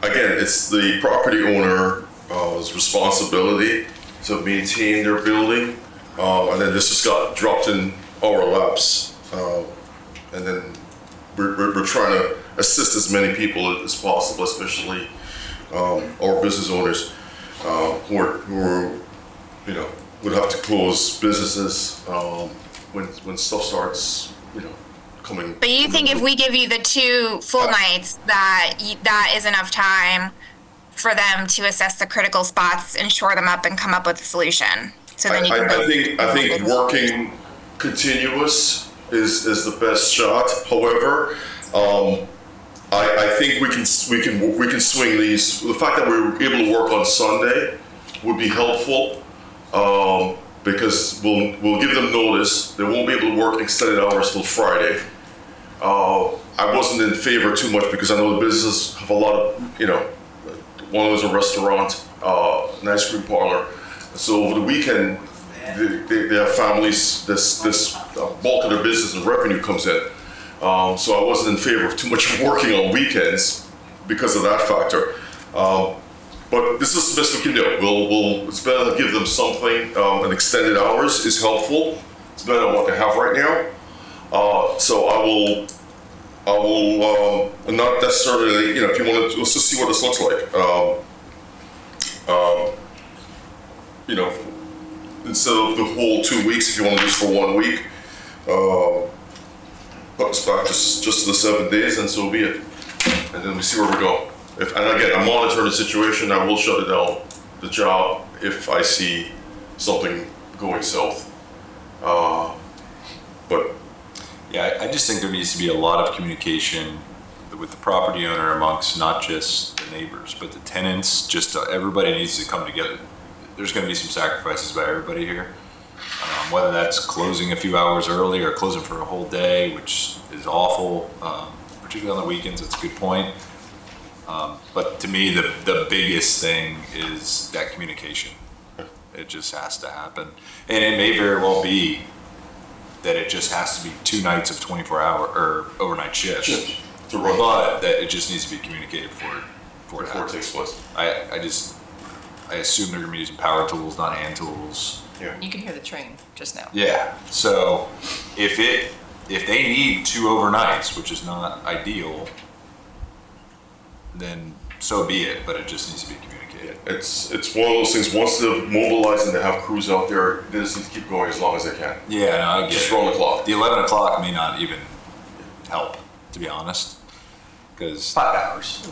Well, and I think I'm thinking of me as a resident behind that plaza. I think I'd rather deal with 2 overnights than have work till 11 p.m. for 1 or 2 weeks, because some people, my whole household's in bed before 10, right? So I'd be, every night I know I'd be, kept up at least until 11. I know some people stay up past that, but I just think from as a resident, in my opinion, I'd rather just get it over with for 2 days and drag it out for a week or 2 weeks with late work hours. Yeah, and I know it's not. There's probably only a handful of tenants in there that are, but hog snappers, they're open until what? At least 9, right? 10? I have no idea. I'm in bed by 9. But in that spot, 2 hours is not gonna. They're not gonna scratch the surface there. So I agree. I think if I'm one of those neighbors, get it over with. 2 nights, get it safe to a point where they can go back to daytime hours. But I guess we have to assess if 2 overnight shifts is even going to do that, So. What are our hours on Saturday? Our Saturday hours are from 8 to 6. 8 to 6? No, 8 to 5. We're 8 to 5 on Saturdays. Weekdays are from 7 to 6, and no work on Sunday. Okay, 8 to 5. Yeah, my recommendation, so they can hopefully get those critical areas assessed and shored up as swiftly as possible. It stinks, and Mrs. Watkins said the same thing. We're between a rock and a hard place. But I think, give them the 2 days, so it doesn't drag out with the late hours for the residents behind there. And after those 2 days, like I said, they have to come up with another solution so they can continue working during the day. Correct. Yeah. At night or after hours. Yeah. Any more comments, Mayor? No. I would be in favor of noticing tomorrow. So if there's no work tomorrow, we could notice tomorrow morning. If everybody's noticed, I'll go 2 weeks. I'm comfortable going 2 weeks to 11 p.m. With 2 days in advance, but I don't know, 2 days at 24, is that over Saturday and Sunday? Because I want everybody to notice first, and noticing them in the morning after they're gone to work doesn't do any good. I would like to notice tomorrow, and then I don't know if we want to start on, and then allow Saturday, give them extended hours on Saturday instead of 8 to 5, let them go 8 to 6. Sundays, 9 to 5, Okay. and then the weekdays till 11 p.m. 2 weeks.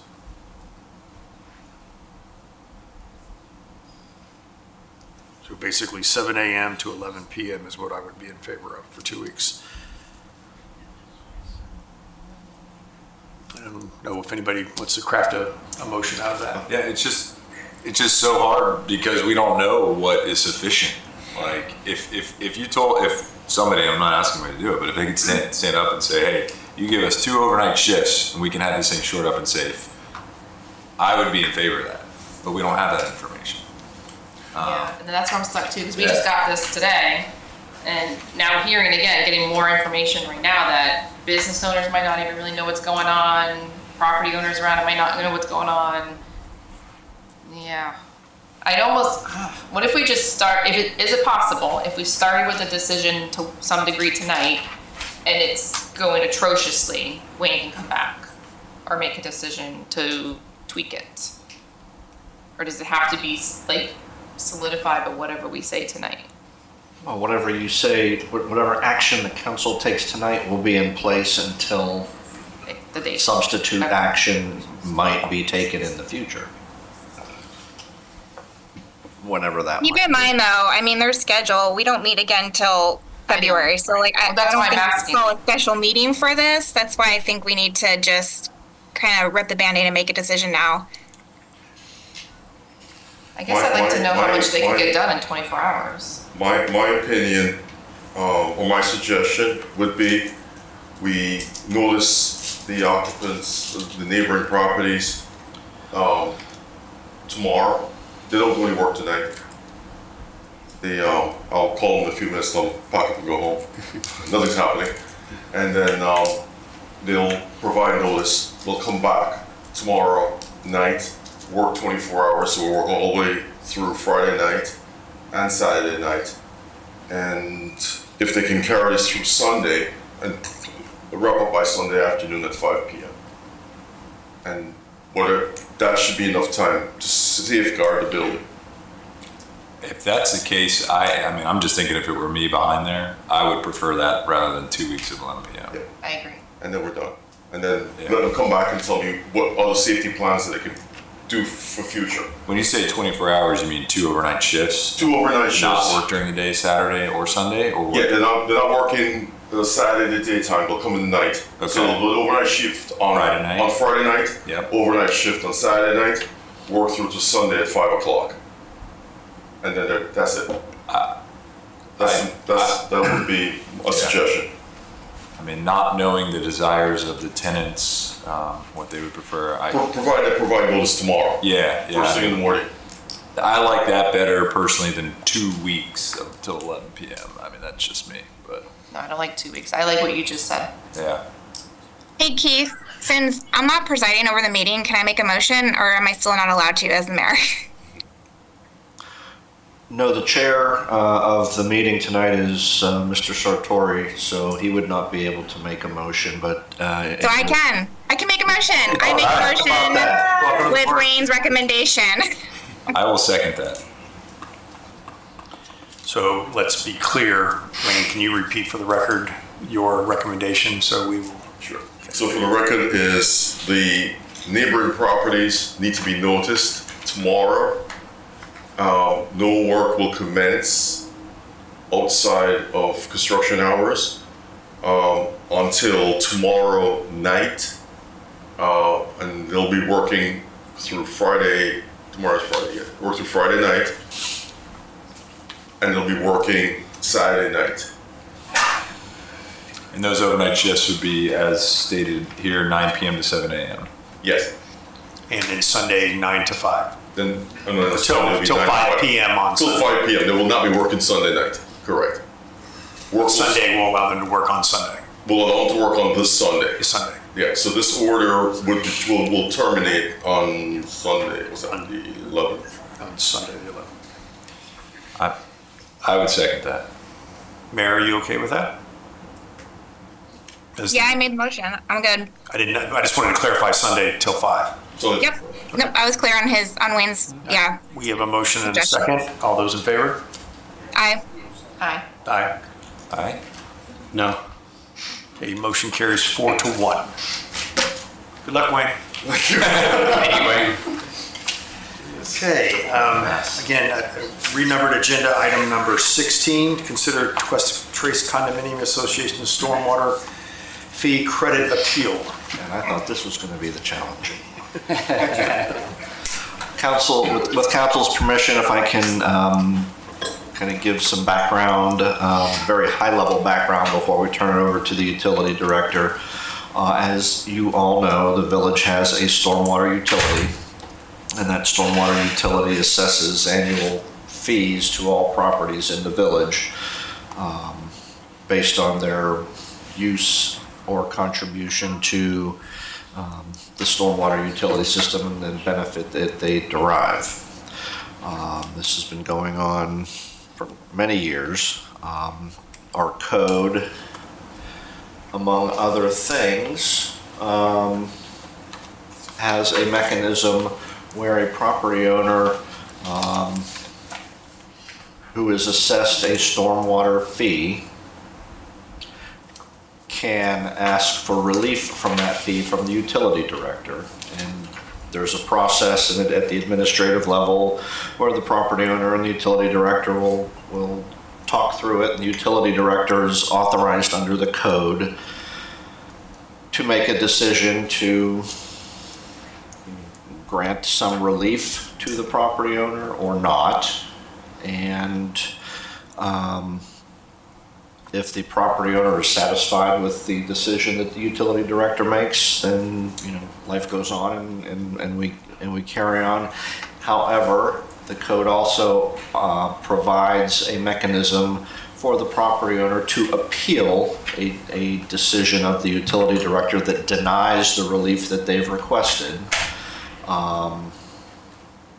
When that happens, the village council sits as the stormwater management utility board to hear that appeal. That is what we are here to do this evening. This, I don't think as long as I've been sitting on the dais, we've never had to convene as the stormwater management utility board. Nobody's ever challenged a imposition of a fee. However, we have that this evening. This is basically going to be like a quasi-judicial proceeding, because the way the code is set up, you are sitting as the board hearing this appeal. You're going to hear evidence, and a record will be created both from village staff and from the appellant. And the code contains 6 review criteria that you are required to apply to the evidence that's placed into the record and make a decision to either uphold the decision that the utility director made or overturn that decision or modify that decision. When we get to, again, I want to, at this point, keep this very high level and then have you hear from the utility director on exactly the background of the case that's before you. Then you'll hear from the applicant or the appellant. They will make their presentation to you on why they believe that the stormwater utility fee that's been assessed is inappropriate and what relief they're seeking. And the village will present its case, and the utility director will tell you why the decision she made was made and the facts to support that. And once you've heard everything from everybody, it'll then be your job to apply those 6 criteria, and I'll go over them at the appropriate time so they're fresh in your mind, and make a decision. The decision will be by code reduced to a written order that specifies your decision making, if you're upholding it, the utility director's decision, why, if you're overturning it, why. And that'll be ultimately a signed order, similar to when you hear a variance or a special exception. So that is this agenda item. That's why we're here.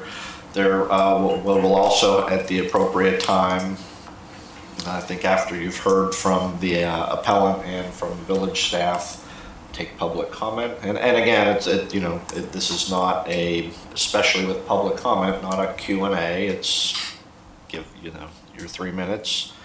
Thank you for your comment. Next person. Now the appellant is not limited to a 3-minute presentation. They're entitled to as much time as they need to make their presentation, just as village staff's entitled to as much time as they need to make their presentation.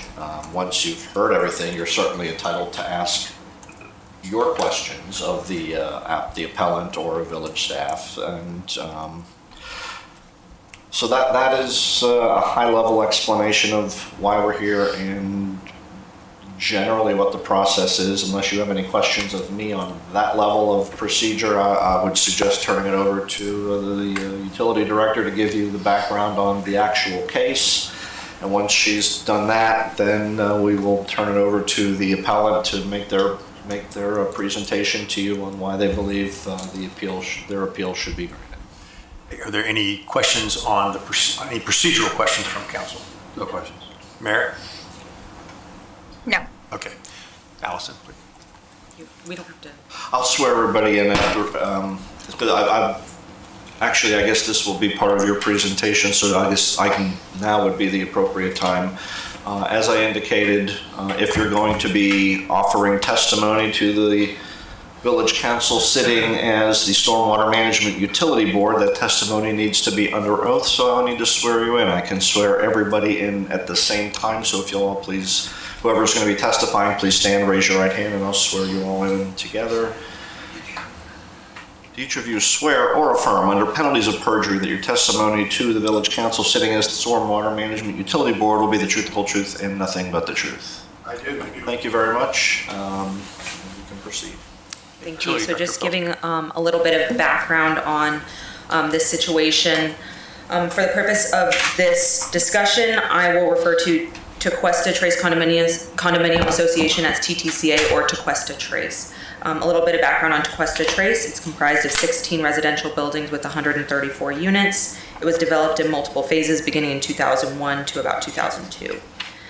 And then diving into the situation we're in now, on August 12, 2025, the Village Council adopted Resolution Number 1325, which established our fees for fiscal year 2026 for stormwater. Mr. Tomes did provide some comments at that meeting, and following the procedures, he did reach out to the utilities director at the time. In response to his request to the utilities director, village staff did conduct a site visit and engineering review to verify the drainage conditions, and they did confirm there is no direct pipe connection between TTCA's internal stormwater system and the village's stormwater system. A village-owned stormwater grate is located immediately outside the TTCA entrance, which receives runoff from the public roadway and the private entrance drive area to TTCA.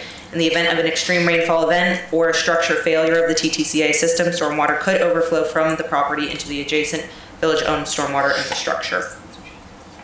On November 12, 2025, village staff met with Mr. Tomes to discuss staff findings and proposed resolution. On November 13, 2025, the village issued a written determination, which is attachment 3 in your agenda package for this agenda item. And it offered a 50% stormwater utility fee credit for each of TTCA's units, and a retroactive application of the credit for the most recent tax bill, and ongoing eligibility for the credit conditioned upon submitting an annual signed and sealed inspection report by a licensed professional engineer confirming the structural integrity of the stormwater system and the continued ability to retain and treat at least the first 1 inch of runoff from the post-development 100-year 24-hour storm event. TTCA confirmed receipt of the written determination and communicated their intent to appeal the stormwater management to the Stormwater Management Utility Board. And just for reference, the village's stormwater utility is governed by Chapter 74 Utilities, Article 4, Division 2 Stormwater Utility, including but not limited to Section 74-201, which declares the elements of the stormwater management system provide benefits and services to all property within the village, including property not directly served by system elements. Section 74-206, which authorizes the imposition of stormwater utility fees on all property within the village. Section 74-207, which establishes property classifications for purposes of stormwater assessments, and Section 74-209, which allows property owners to request an adjustment of credit to stormwater fees where application of the standard rate would be inequitable, and provides an appeal process to the village council for final determination, which is why we are here tonight.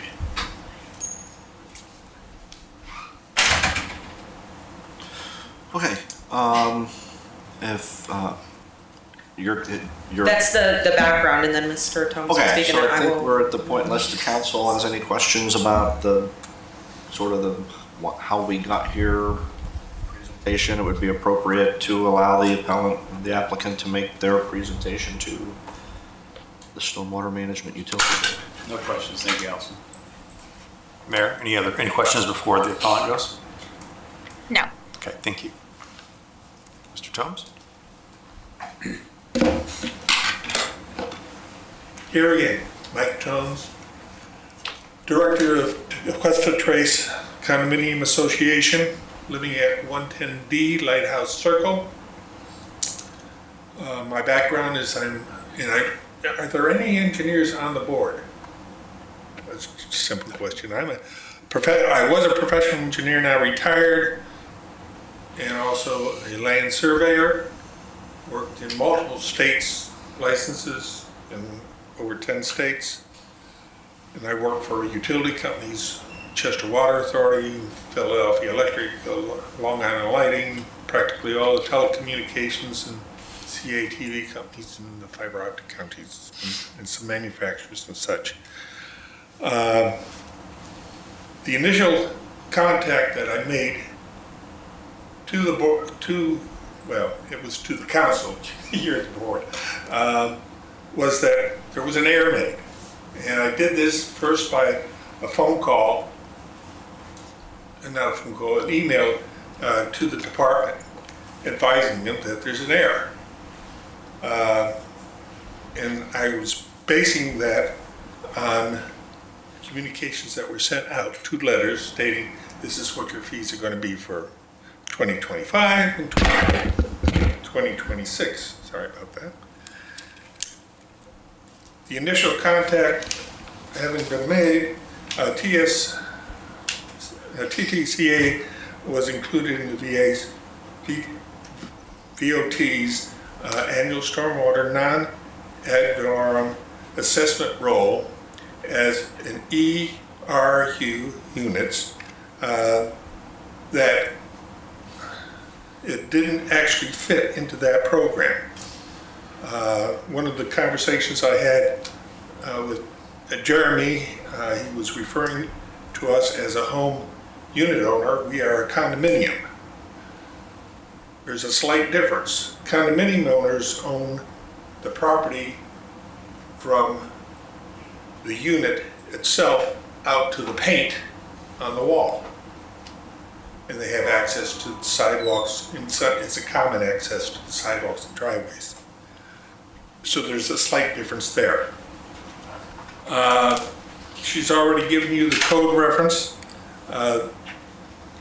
And my objection is in that code, section 74-201, underneath findings, while TTCA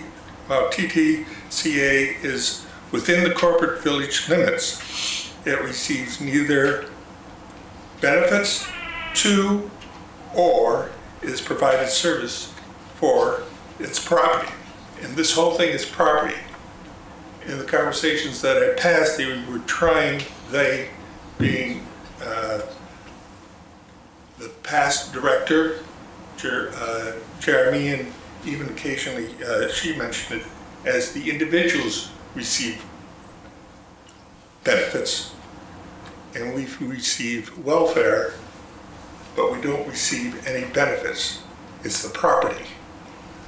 I make that statement because TTCA's property holds, operates, and maintains its stormwater drainage system. It's ours, it's completely closed. It took months for them to finally confirm back to me, but I had given them in drawings and statements that there is no hydraulic connection. TTCA does not drain into the OT system, and I'll show that a little bit later. No VOT services have been rendered to the TTCA system at all. And that was underneath one. Underneath 7402, 74-201, 2, subject to operating costs based on the extent practical allocated to the relationship of the benefits enjoyed, 0. The services received, 0. Bottom line, if no benefits or services were received, no costs can be allocated. Underneath section 74-202, the EUR unit, I had already referenced that TTCA is a condominium association, not a homeowners association. Utility owners own from the paint into the unit. And they're responsible for the doors and for the windows, and they have to maintain those. Sidewalks and driveways. Impervious, one of these subject areas that came up, and Jeremy brought this up many times, is impervious areas was, what is it? Well, this information was submitted to the Village of Tequesta back in 7/25/2001 by South Florida Water Management District and by TTCA many times, so the question always has been, where are your records? Underneath section 74-211, capital contributions, B and number 2, clearly states the fee in lieu process does not apply where stormwater facilities are privately held. That's your own wording. We own our own system. Why so long of a time to get to the point where we're at today, I have no idea. It would have been quicker. I haven't been working in the utilities to find a drawing of your system, pull it out, 20 minutes. It took months. The air requires submitting a request. At the board meeting at 8/12/2002, I offered the air. I was told, no, you have to go and submit a fee adjustment request. TCA sends the fee adjustment request on 8/16/2025 and noting that TTCA's system is privately held.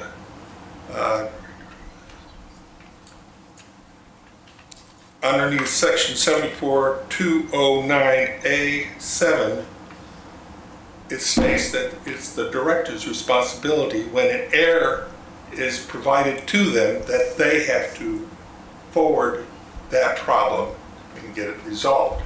And yet it's all been dumped on us.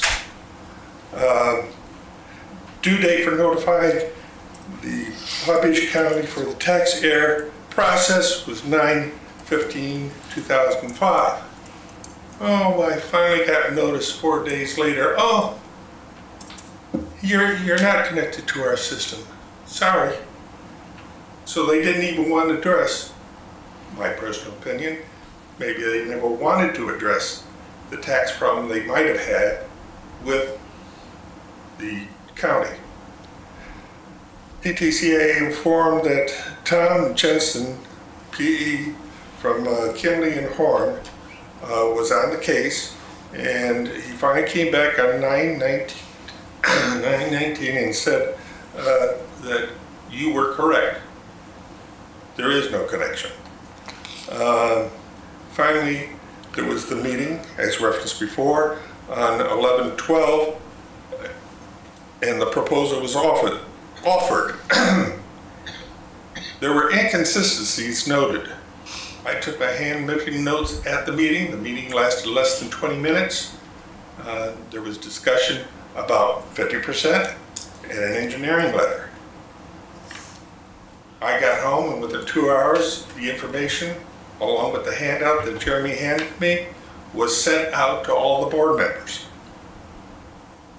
The next morning, might be off on this, at 12:54 a.m., got an email with a written proposal. It was resent, I think, around 7:45 that morning.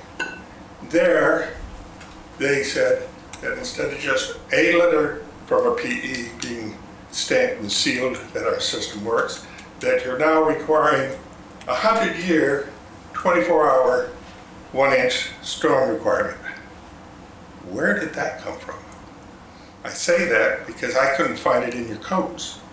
But I found in your codes the minimum requirement was for a 1-inch, 25-year, 24-hour rain event. During this time, I was always talking to, up to the meeting time, I was always talking to the director, typically in email communications. And then at the meeting, I was introduced to the then deputy director, and congratulations for becoming director. The deputy director works directly for the village manager. That's in your own layout of the responsibilities. It's in your own system. Things start clinking in my head. They're looking at possibly losing a tax base in your program. I had questions. I asked on 11/24 if I could submit questions. Yes, send in your questions. So I sent in yes or no's. It would have directed, if it was answered, possibly showing some problems. On 11/1, and then the answer back was, no, we're not going to answer your yes or no questions. It's going to take us too much time to research. Scratch my head on that one.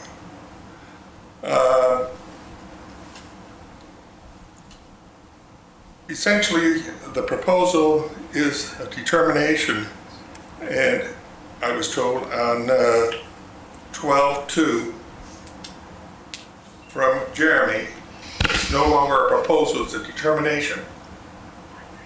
And at this time, there's no director. It's Jeremy and the deputy director. And by the way, you have 10 days to apply for the appeal. And also send along a transcript of the meeting. Wow, 10 days. I apologize for my response. I worked my head off to put it all together. I did not have time to go back, re-edit, and condense.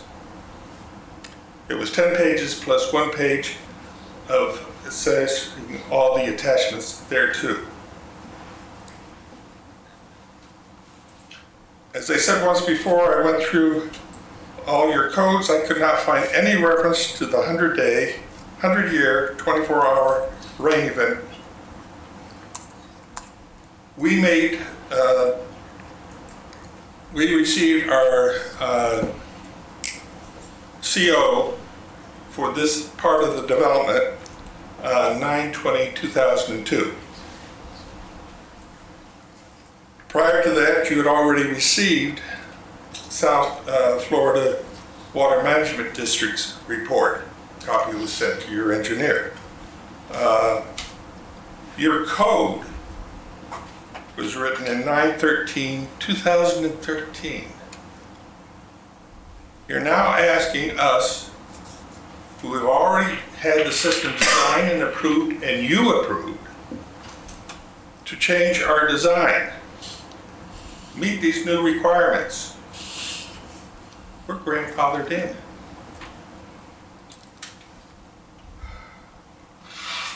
You also have a vulnerability assessment and adoption plan written in October 2024. And it shows the whole county, and I sort of blew it up a little bit. Over here is Tequesta Oaks, and we're right here. And I sort of agree with this. This is actually your event of a 500-year storm event under intermittent low 2070 conditions. What it shows is streets are with about 0.2 inches of rain. The dark areas are where our dry retainage has been filled up. It's missing the one which is by our wall on the west side. But it also shows that our buildings are flooded. That's impossible, which I will show you. And I'll also show you why we do not drain into the village of Tequesta's system. And I apologize if it seems a little crude, but I put together this whole thing rather quickly today. And this is a measuring stick. There's two types, but essentially yellow, orange, yellow, those are a foot. I've located on here the drainage by our place. We have one that is just past on the west side and one that's on the east side just past our property line. Excuse me, Mr. Thomas. I apologize for interrupting you. Since now that we've seen that, would you mind getting back or pull the microphone towards you, just so we can get it on record? What I'm trying to explain. Thank you, sir. High pay. What I've indicated on there is the green spots are where the heights are of the drainage systems that are outside, and it's based on starting at 13 feet, 13, 14, 15, all the way up. And just for you to get a feeling where you're at, that blue circle, that pink circle around there, that's the floor height of where we are right now. I've also indicated on the gray areas, this is where our parking is at. Throughout this, the height of the parking driveways, we have our own streets, we maintain our own streets, we maintain our own system, of course. And then the black area is where all the first floor footings, first floor concrete floor is for all of our buildings. We have 16 of those buildings, and we're essentially on top of that, so that we have our buildings essentially sitting on top. Now, one of the big things is, where does the water drain if it all overflows? You have to go, and there's two spots in our communication that it will overflow. It overflows on the north side of our, it's almost a rectangle, a property of 7.454 acres. And, I gotta look here just for a second.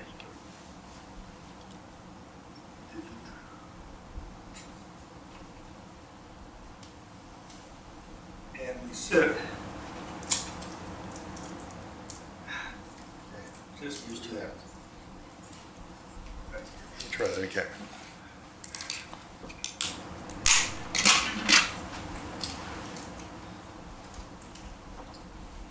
You drain at that point, we have the pavement is at 16.6 end of the street. You have to come up about 8 8.4 inches, inches, to get over the berm, which is at 7.3 feet. And then the water goes off of that down. Now, where does it go down? We're on the north side. So the water, if it happens, flows directly down to, you guessed it, Old Dixie Highway. We have two outlets down there. We have, as I said, they're located right at these depths. It doesn't drain into any of the local Village at Tequesta drawings. The drawing that I showed you before is showing the, from your report, showing the drainage. As I said before, I don't agree with our buildings. They'll never get wet. We're above the drainage point. We now have shown that the water drains to Old Dixie, which is the Florida Department of Transportation problem, not yours. That flows to Waxahachie, and yes, you do have flooding in the street in two locations, one outside of our door and one sort of across the street from the Nozzle Knoll. So, with the question as where did you come up with the 100-year, 24-hour rain requirement for 1 inch as a requirement that we now have to fill, and where we have already authorized in our drawings show and the information I provided indicated that we do and still do meet what we said the system would do, and what South Florida Water Management District provided in the report was a 24-hour, 3-day rain event. And we still meet that requirement. So the question boils down to no, we do not meet. Mr. Combs, will you pull your, thank you. No, we do not meet your requirements as an ER, nor do we drain into your system, of which they were trying to get us to agree to. Essentially, I apologize, but I think I summarized a lot better than the 11-page write-up and attachments that I gave you earlier. Do you have any questions? We'll go to council comments. If there's questions, then we'll go back to you. Don't know the process. Oh, no, great. Thank you very much, sir. Thank you, sir. Keith, is it appropriate to go to council? Yes. Okay, council. I have a few questions. Thank you for everyone for the time you put into this. Props included. Very well done. I appreciate the information. Where are we at? I thought there was a partial exemption already granted. Am I misinformed? We didn't accept anything. Was that offered to you? It was a proposal between us, and I said I'd take it back to the board, which I took it back to the board. I came back with questions. And you gotta remember, we're dealing with Thanksgiving and we're dealing with Christmas. And I went on a cruise and I had holiday trips involved. And so I was doing all this in between. And when I came back and said I wanted these questions answered, he said no, and then he says, well, this has become a determination. And yet it's a determination of which there was no director giving us that information. I understand, but was there a partial exemption in that determination or proposal? What do you mean exemption of what? It was half the stormwater fees credit to the TTCA. No, it's to each unit owner. Does that equal half the total fees for the year?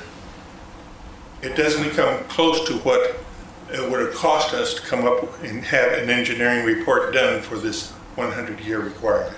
So I think a little bit where I'm confused at is where we are on the cost. And I'll tell you my initial approach, and I appreciate all the time into it, is that I would support a partial exemption from what you guys have done that you don't normally use the system. However, during emergency responses, sidewalks, roads, parks, everything, we need to share that as a community. So I'd be against a full exemption of the stormwater fees.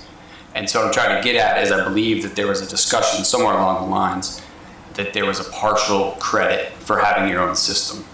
No. Okay. And what is the total fees for TTCA for the year? Last year it was 97.54, I believe. This year you can go up to 291 something. And I'm sorry, I can't do the math that quick for the entire It's like property. 3 times the amount you could go up to. Okay.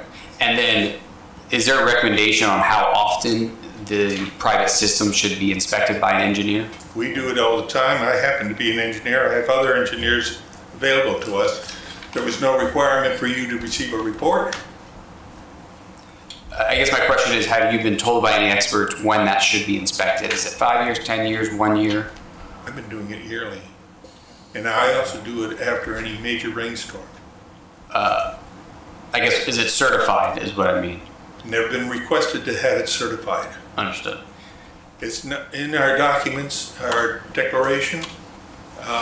Insert was given to us by South Florida Water Management District, and those were imported directly into our declaration, and those are what we follow, which includes what I said we look at yearly. We maintain our system. We've cleaned our system twice. Last year it cost us just under $20,000. We did upgrades as they're needed because we changed the roof and we put in gutters, and we went from 6 to 7 inch.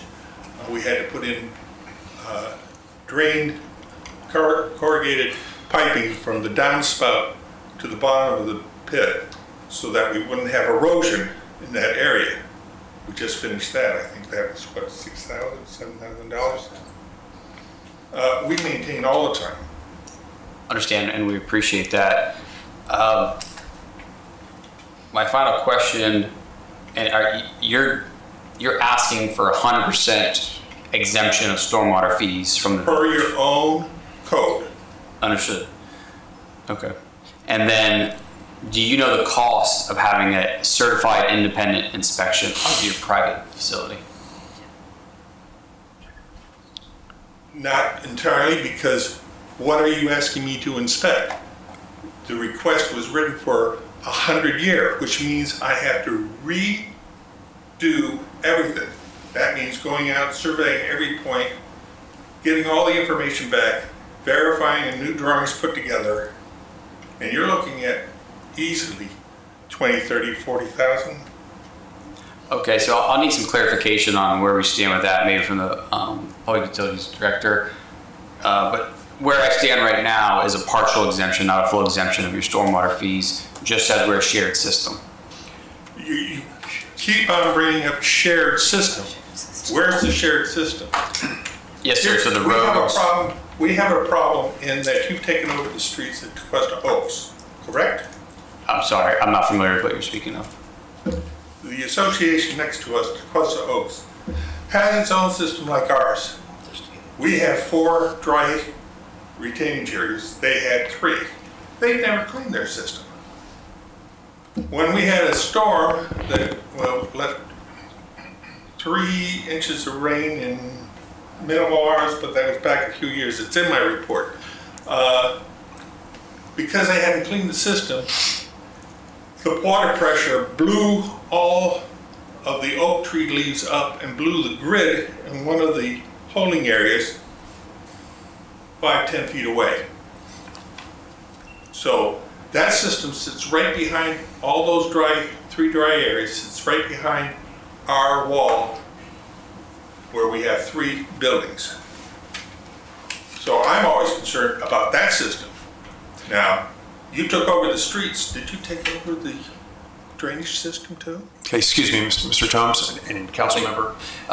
For all of council, go to legal counsel, would it be appropriate to have utilities director come back up to address some of these anticipated questions that are coming up? Well, you're still going to need to have her full presentation as well. So that I don't know if, you know, what she has to say may answer some of the questions that are in your mind. Certainly, you know, if you want to ask questions of the appellant, you certainly may. However, you do still need to hear the full presentation from village staff. Okay, so we can continue with this. If there's going to be questions that might go back and forth, perhaps we throw that out there. Maybe your utility director can write that down and address that when she comes back up. Okay, sure. Thank you, Councilmember French. Mine are pretty simple. They're gonna be yes or no answers. Oh. So that way we can just keep it super clear and simple. Do you guys now, as a community, have a consistent plan on when you clean out your system? Or do you just clean it when you feel like it needs to be cleaned?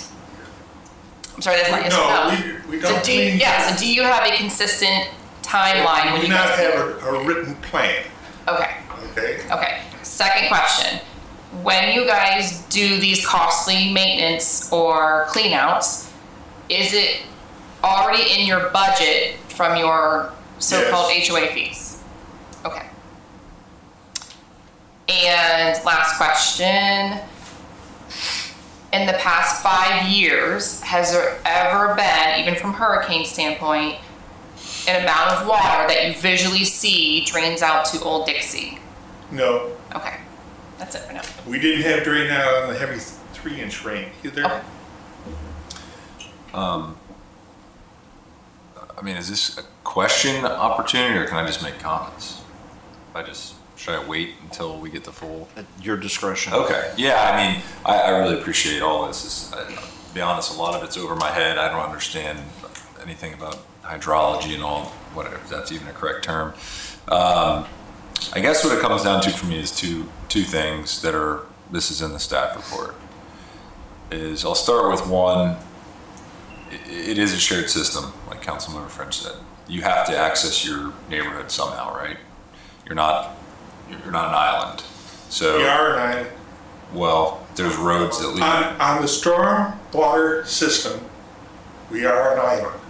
Everything else, we're in electrical, Get that. telecommunication, But the road, water. but if the roads outside your community were to flood, We'd probably be dry. but how would As you your 500 ingress storm egress indicated. ingress egress to your community? That'd be a problem, right? No, If the roads outside of your community flood, no, if the roads outside of our community flooded, all right, there would be a flood that would affect us. We are not affected, we could be affected on our topographical area by a hurricane. we have those. Earthquake, haven't seen much of, No. right? Yep. But then there is the mega tsunami that could come from that island out there in the Atlantic when part of the land flips down, but then it would wipe out everything anyway. Yeah. I guess what I'm getting at is we are a village and it's a shared system that we all enjoy. I understand that you guys, whoever developed this community, put a lot of work and thought into how this was all going to work. It's the property, but remember, it's the property, not individual. That's what I started off. Yeah. Your code is written for the property, not individuals. Understood. So to that, let me finish that one point, and the second one I'll get to just, I guess, a little more objective based on some of the investigations that our staff did. But that the stormwater system provides area-wide and indirect benefits to all, I know you're gonna say, but to all properties, including TTCA, right? Flood protection, groundwater regulation, emergency overflow capacity, and protection of adjacent public rights of way. That, I guess, would be my first just kind of point. Again, knowing nothing other than what I've heard from you and what I've read, that's all I can base any of this off of. The second point would be that our staff did a very extensive study on 138 stormwater utilities across the state of Florida. 72 utilities do not offer stormwater rate reductions or credits, period, 0. Among utilities that do offer credits, the average rate reduction is 25.61%, inclusive of credits granted to government facilities, schools, federal, state, blah, blah. So, what I get at is we have offered a 50% stormwater utility fee credit. So we're doubling what is across the state a typical credit. Right. So it seems We pretty. understand that, and that sounds real good, and then boom, you have to meet this 100-year requirement. Yeah, that one I'm a little hazy on because I don't know the costs associated with that study. I have no idea. The cost is more than what our savings would be. And I was afraid of that. That's why I'm a little uncertain as to that part. But when I look at just those 2 points, the fact that it's a shared system and that the credit is double what, when you look at the average statewide, I mean, it seems like we're really trying to work with y'all. Right, but the point was you were based on us draining to your system. And South Florida Water Management System said in their own report, of which you have a copy, that we drain to Oh, yeah, I saw that. Florida. Okay? I guess maybe I'm just like, I don't know, maybe I'm dense, but it floods here, right? The big hit to me, when I attended the meeting and got the proposal, was asking for an engineering survey.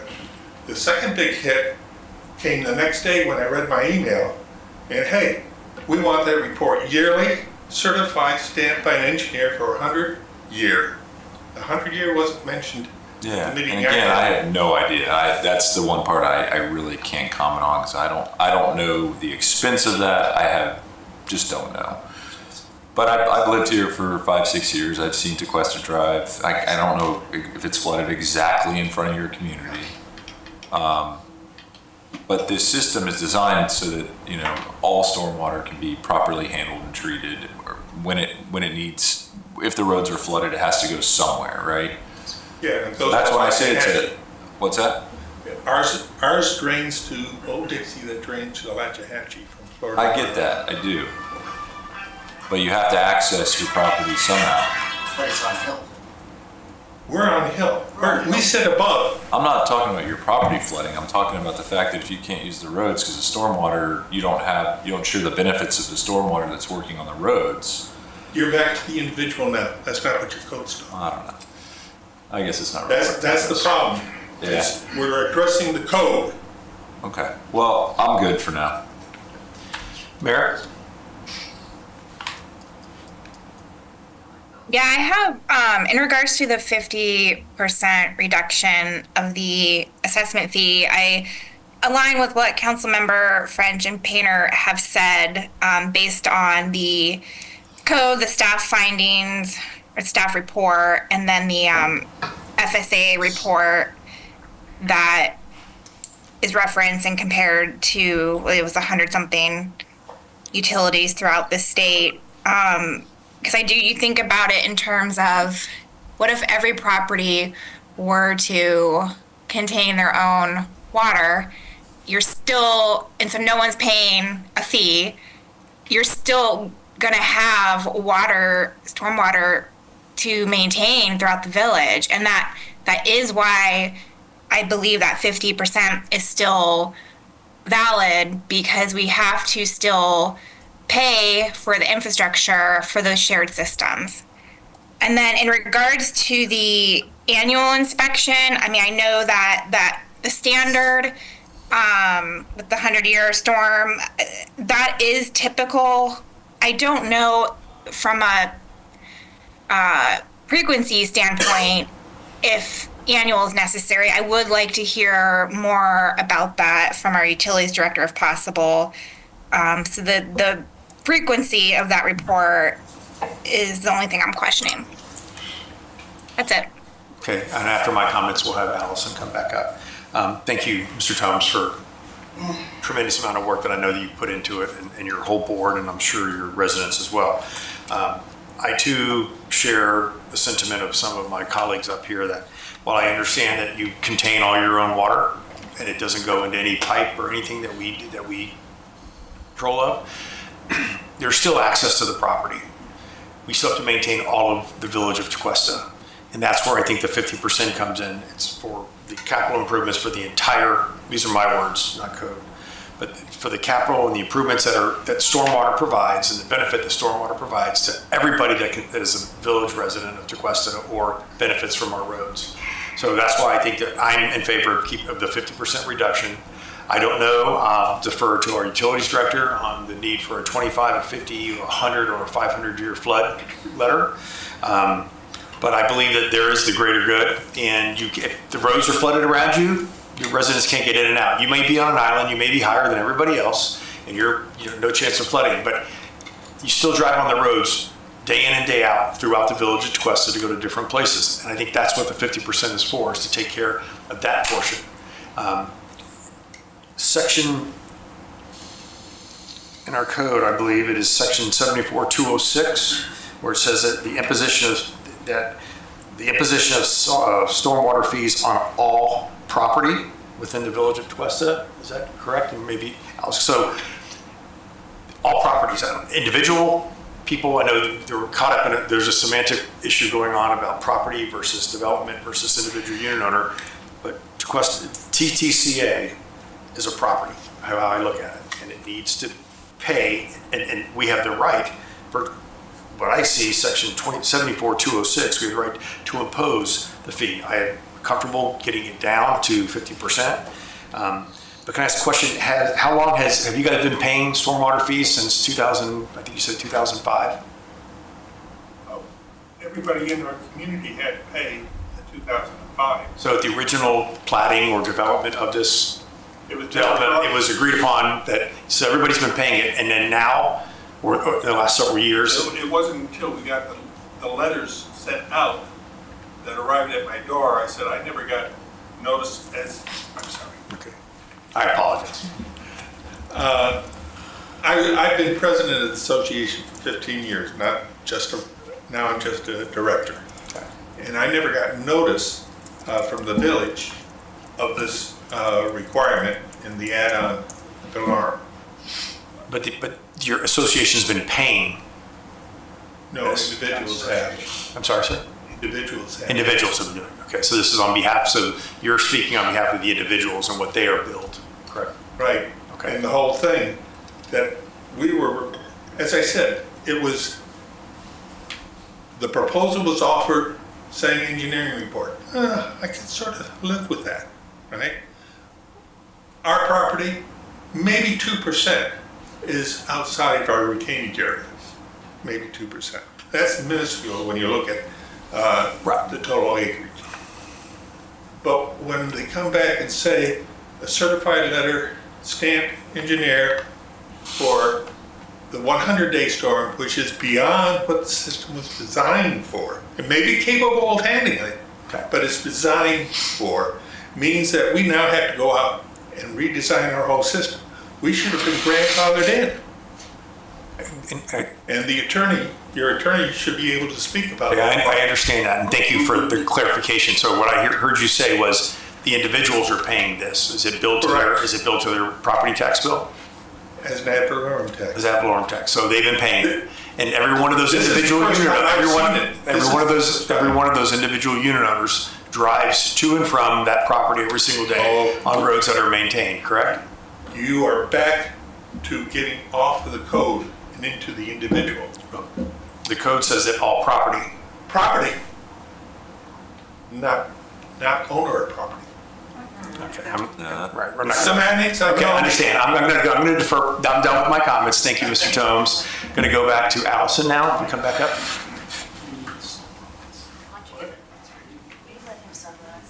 Again, Mr. Tomes, we're just trying to understand all this. It's not an acrimonious conversation. Just one comment. Though I'm a civil engineer, My true expertise is in a lot of other places, not this one, but one of our residents is an engineer in this Okay, area. we'll get to Two of public. them are. We'll get to public comment. Thank you, Vice Mayor, Mayor, Council. Allison Felsberg, Utilities Director. Just going through this, village staff, there has been some transitioning periods since this was taken on, but everything was reviewed carefully, including the submissions that were provided by TTCA, historical permits, engineering documentation, and applicable code provisions. And staff does acknowledge that TTCA retains and treats the majority of stormwater generated within the community on site and independently funds and maintains its private stormwater infrastructure.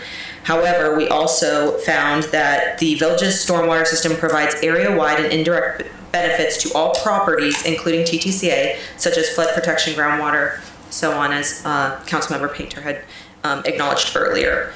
And TTCA residents, gas and service providers utilize the village streets and infrastructure that rely on the village stormwater system.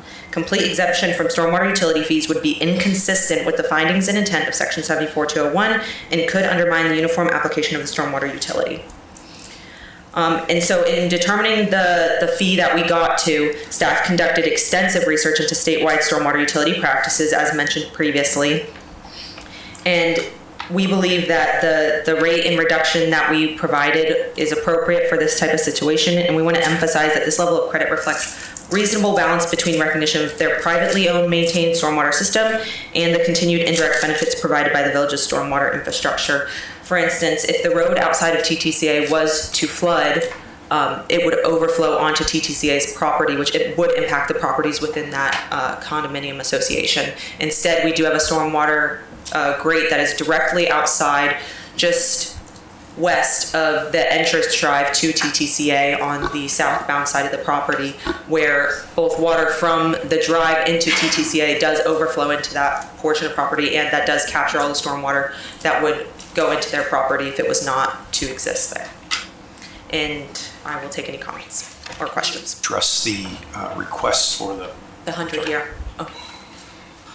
Say before the council has any additional questions, it might be appropriate for me to as I indicated at the beginning of this, just review with you what the criteria to apply are as set forth in the code. And this is in 74-209. And the pertinent language says that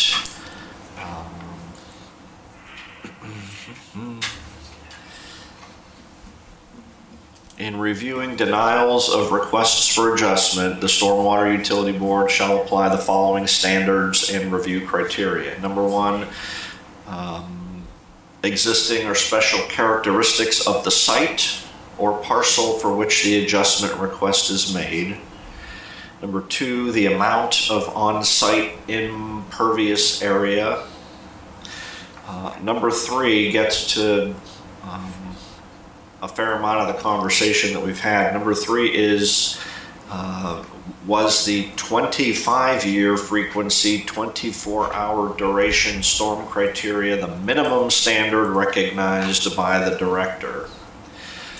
Number four, ponds, exfiltration system, or positive drainage facilities must meet village, state, and federal requirements, including groundwater protection devices and outfall treatment systems required by all government bodies, and all of those facilities are properly maintained and operational according to village standards. And then finally, adjustments are not permitted for swimming pools, reflecting pools, or existing open ditch systems and swales. So those are the things to be considered in making your final decision. Thank you. That still holds the question for me at the 25-year, 24-hour duration, but now I'm confused about the 500-year, where they're gonna have to go back and re-engineer. I'm still confused on that. Can we clarify the year too? Because I keep hearing 25-year, but I thought it was 100-year, 24-hour storm event. So in the written determination provided by the Utilities Department, it was recommended for the 100-year flood event, and that was because it is recommendation from South Florida Water Management District for closed loop stormwater systems to meet that standard. And that was what was used when coming to this determination, because even that level of rainfall was provided during Hurricane Milton. And so to ensure the life and safety of the residents within TTCA, that was the recommendation that was put forward on the determination. And the code refers to that 25 year as the minimum standard recognized. So it does not, that does not have to be the standard, it has to be the minimum, and the utility is permitted to use a higher standard than that. So, and it sounds like, based on the testimony you've heard, that may be what happened here, but that is permissible by this code section. So in new construction, have we adopted that where if they were to build TCCA today, they'd have to have that new 500 year? It's 100 year, and I would have to look into the specific building code when it comes to the stormwater infrastructure that would be provided. Typically, you're not gonna have a property that designs with private stormwater systems, because you have to ensure that you're maintaining all of that water and can hold all of that water. So typically they do drain out to public owned right-of-ways and village owned infrastructure. I understand. And So it would be kind of a case by case basis. from the information you have, do you believe their stormwater system is sufficient to handle what we have? That I would not be able to tell you. Understood. Okay. I mean, with that said, I'm still good with the partial exemption and grandfathering in, not to add the higher level of the South Florida water management requirement. Yeah. There you go. Yeah, absolutely. Oh, okay.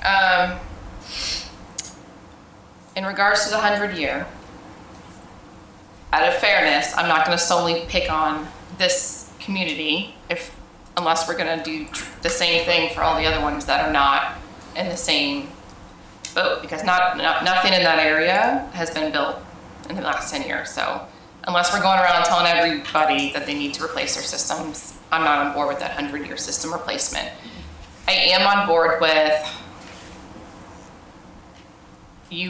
your community has your own system, and knowing that you guys just sat through what we just discussed for the previous item, I am on board having a timeline, whether it's 1 year, 2 year, maybe 3 year, a certified engineer submitting to the village that your system is working and it's not about to collapse or anything like that. And for me, that's just health and safety for everyone around you, your fellow residents. I think that's fair, because then you are being held accountable to making sure that you're keeping your end.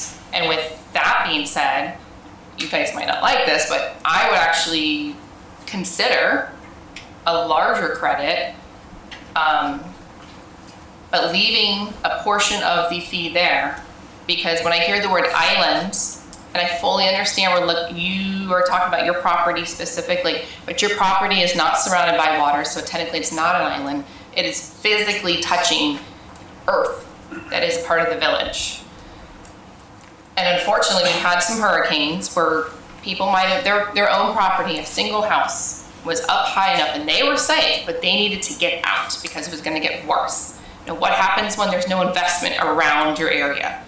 You can't get out. So for our job to keep everyone safe and make sure we have a way for you to exit if you needed to, that is what, for me, a small percentage of the fee would go towards. And I would hope that other municipalities, let's say to the north of us, do the same thing, because our job in government is to make sure there's safe ways in and out.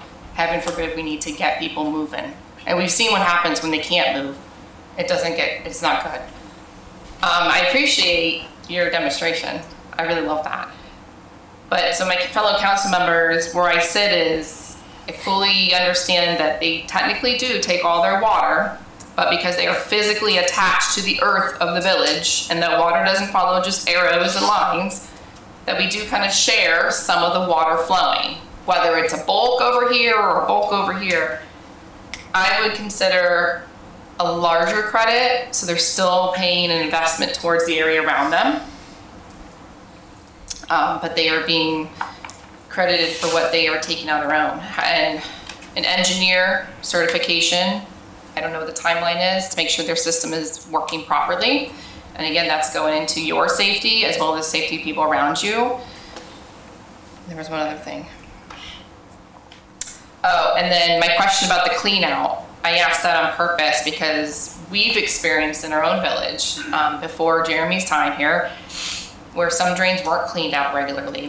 We all saw that happen. So I would advise that part of my condition would be that your community on some timeline has a consistent clean out, and it doesn't have to be every year, but just again, the accountability of making sure your community is doing your part to ensure the safety of everyone around us, and it's our job to do our part. Our job is to clean out our drains, to make sure they're handling our water.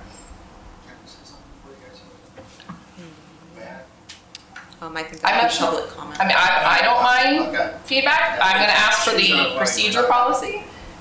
Let's, council, and Yeah, then we'll that's go to fine. public comment. So we'll continue and we'll wait for the feedback. Patrick? Yeah. Councilmember Payne? Yes. So I think my recommendation, or I know my recommendation would be, I hear everything that you guys are saying, and I look forward to hearing more in public comment. As it stands right now, I would uphold the staff determination granting the 50% stormwater utility fee.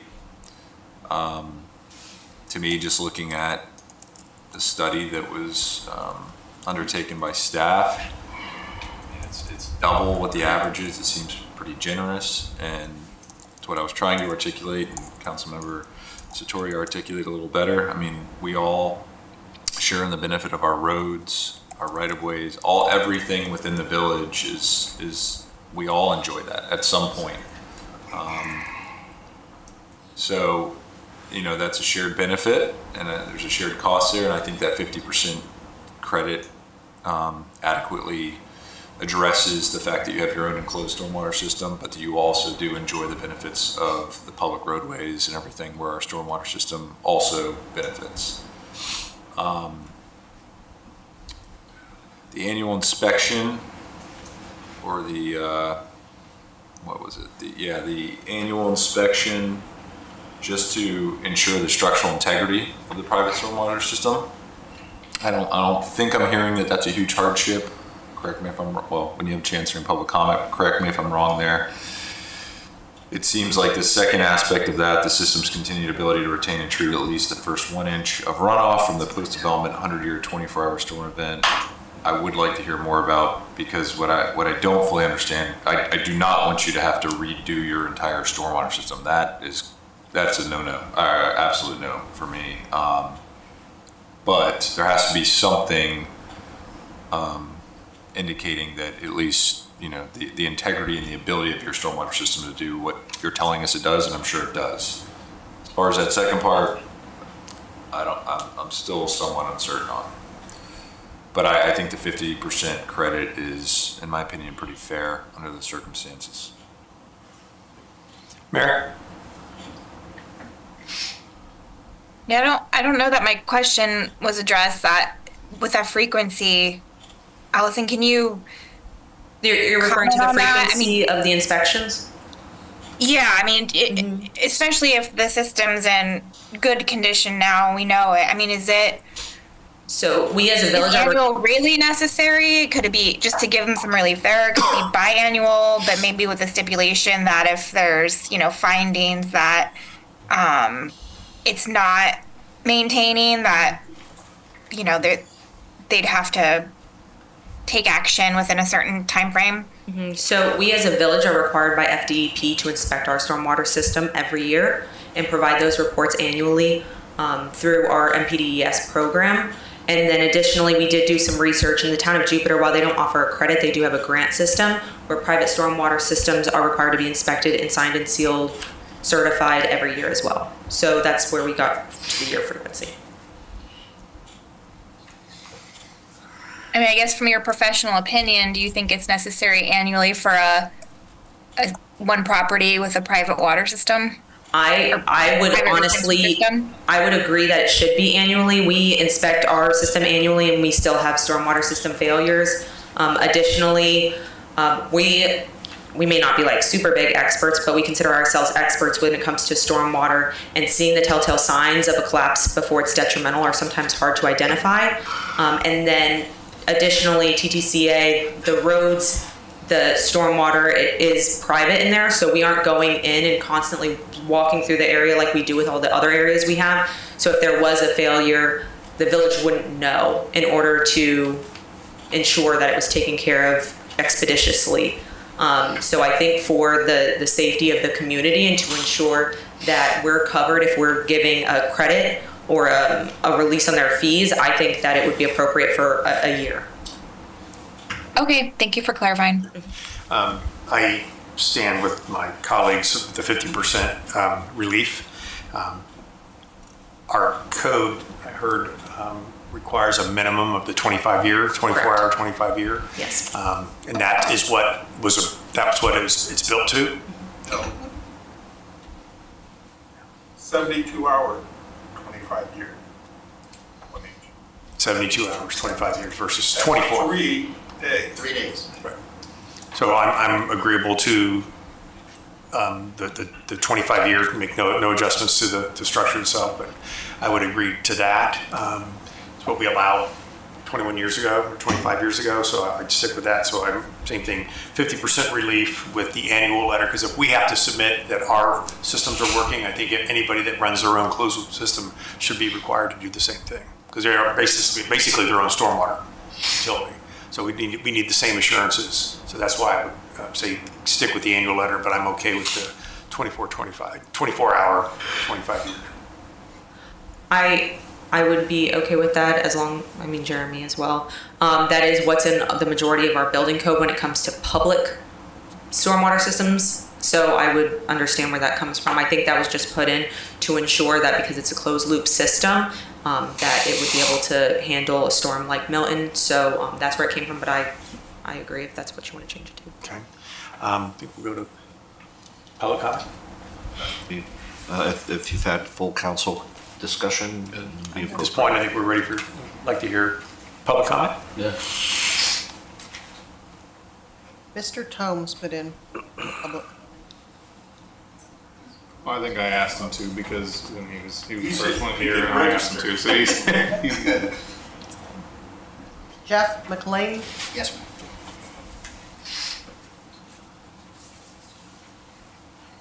Jeff McLean, 110 Lighthouse Circle. You guys got a big project. You guys do a lot.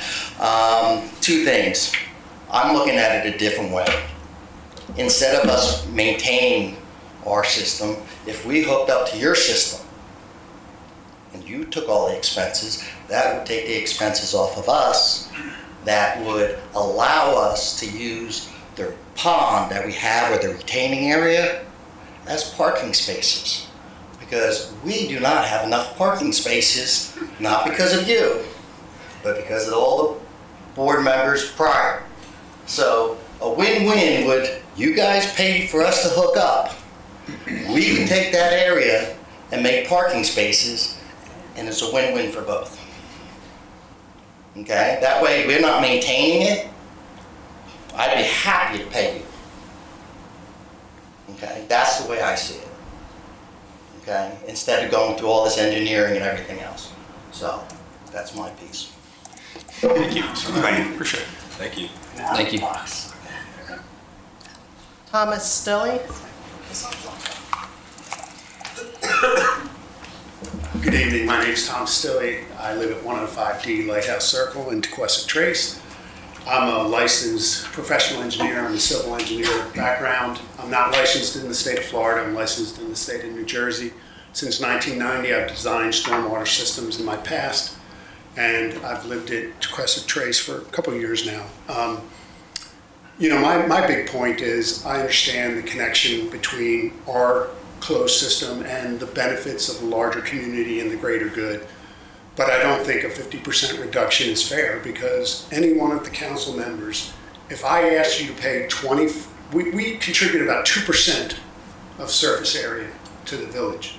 If I asked all of you to contribute 25 times what your usage of something was for, none of you would think that was fair.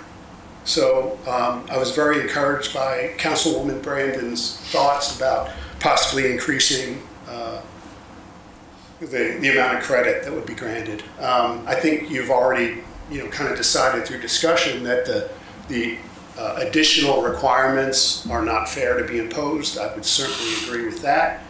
And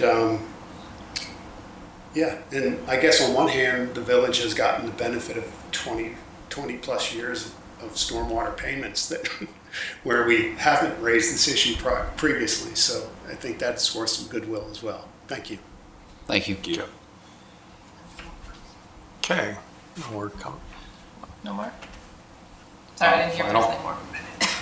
No more comments? Okay. Yeah. Sorry. No, I mean, this gentleman raised a Yeah. really interesting point that I don't know. I'm sorry. Yeah, I don't know if that's something we want to do, or I have no idea. It needs to be done. So that kind of throws a mix into this. But that vacant. But maybe that's something that needs to be addressed in the future. I don't know. Perhaps we can have Allison Yeah. opine on that. Or- I think that we would just need a lot more information before we can make that decision. The first thing is the stormwater system that they would be hooking up to, is it capable of taking on the amount of stormwater would be the very first question. Because if it's a question of then upgrading our pipes, that would be a concern. The second question is we would have to do a detailed inspection of their stormwater system because we would have to take on the cost of maintaining it. And then additionally, I mean, we wouldn't typically, when this development was developed and decided to put their own stormwater system in, which they didn't have to at the time, they took on that cost of maintaining the system and that stormwater. So if they were to hook up to us, we typically would not pay for it in that type of situation. If we were just approached to take on a roadway or a stormwater system, we wouldn't typically say yes. So I think, but that never has played into this type of fee reduction. So we would have to look at the financial impacts of getting that 100% stormwater fee compared to if we did a 50% reduction. So I think this would be a starting point and wouldn't impact the decision tonight. But if that is something that they're interested in, they can submit a request and we can definitely start taking a look into it. But that's not something that we could make a decision on tonight. Understood. I think it's probably outside the bounds of your role as the. Right, I mean, tonight we're going to discuss this issue and vote on this issue, but Like your flow, I'm a flow engineer for the military. If your property, if your system is designed, it's for the area, so it should be able to handle it. okay. That's, again, I'll defer to our, I think that the council would defer, and I want me to speak with them to our utility director and that. There's a process for that, and I think we would welcome that conversation. Is there a motion? Would you like to make a motion on this issue? Yeah, I can make a motion here. I make a motion to grant 50% exemption on the stormwater fees, grandfathering in the system with the current requirements of the 25-year, 24-hour duration, with all of this in agreement with an annual certified inspection. I will second that. There's a motion and a second. All those in favor? Aye. Okay, motion carries 5-0 for the 50% reduction. 1 year letter saying it's qualified to handle the 25-year, 24-hour rain event.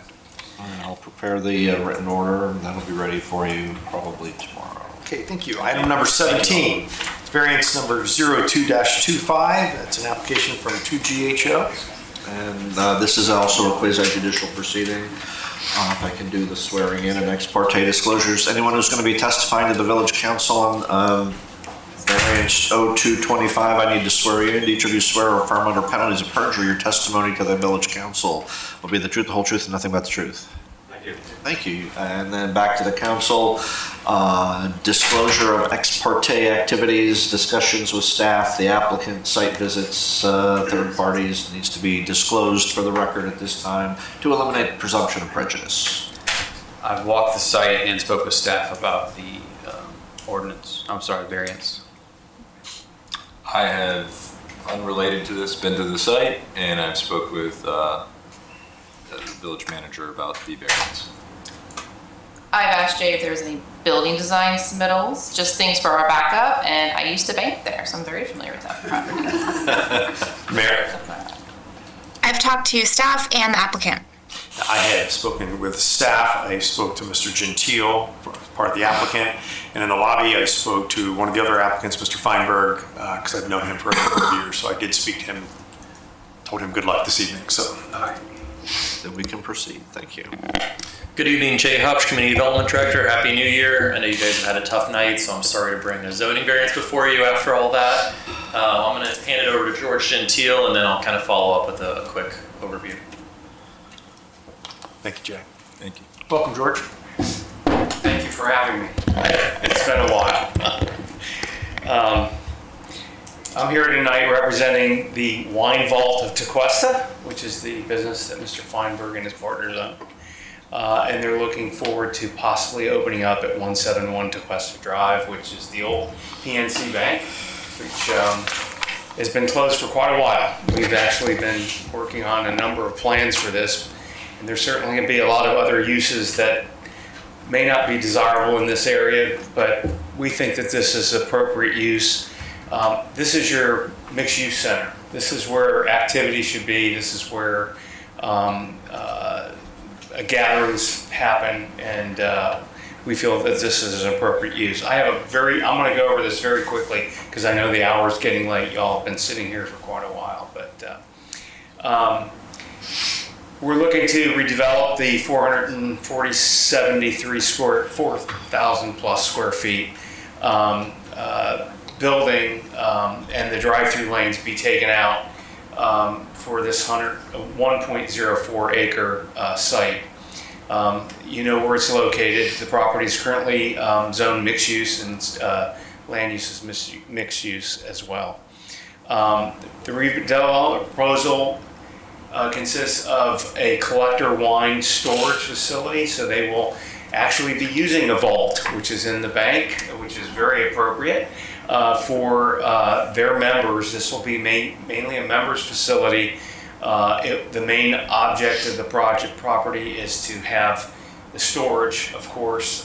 They will also be retailing wine to their members, and they will also have a lounge, full bar, tasting room, and limited food service and retail sales to their members for the project.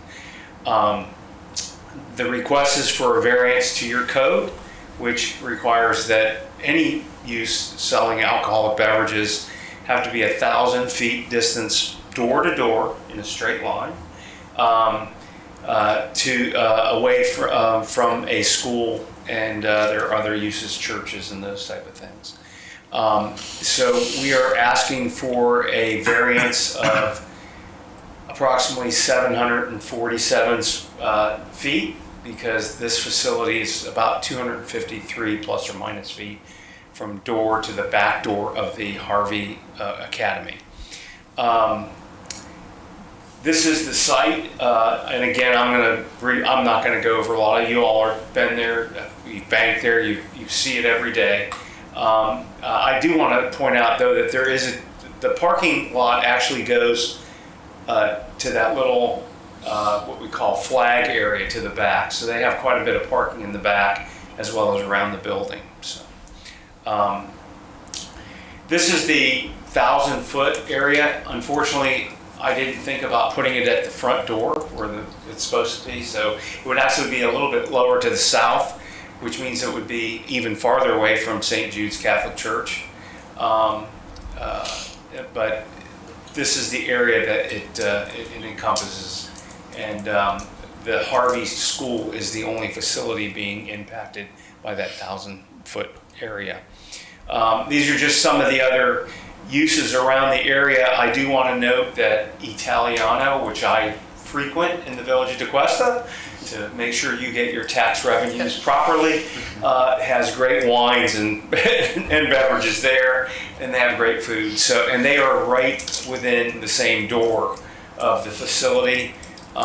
And there's also the Lila Mediterranean. I think it's still there. It could be something else tomorrow, but the restaurant is there. We did the previous one that was there, and that also serves has a full bar in it as well. So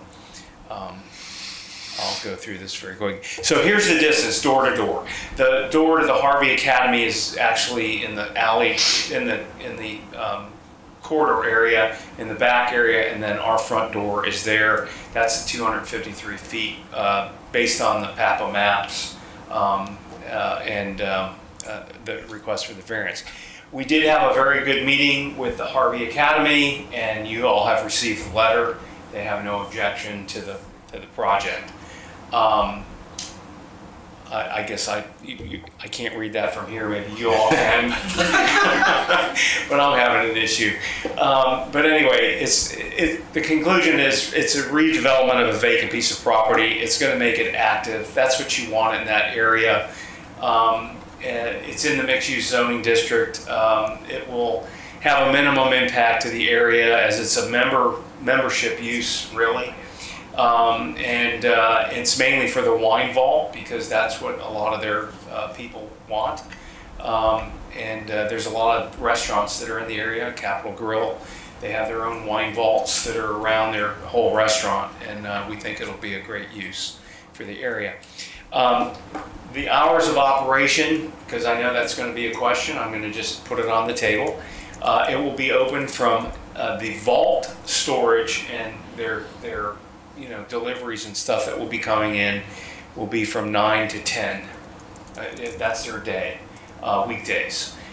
They will open the members lounge area at 5 o'clock, which is after school operation.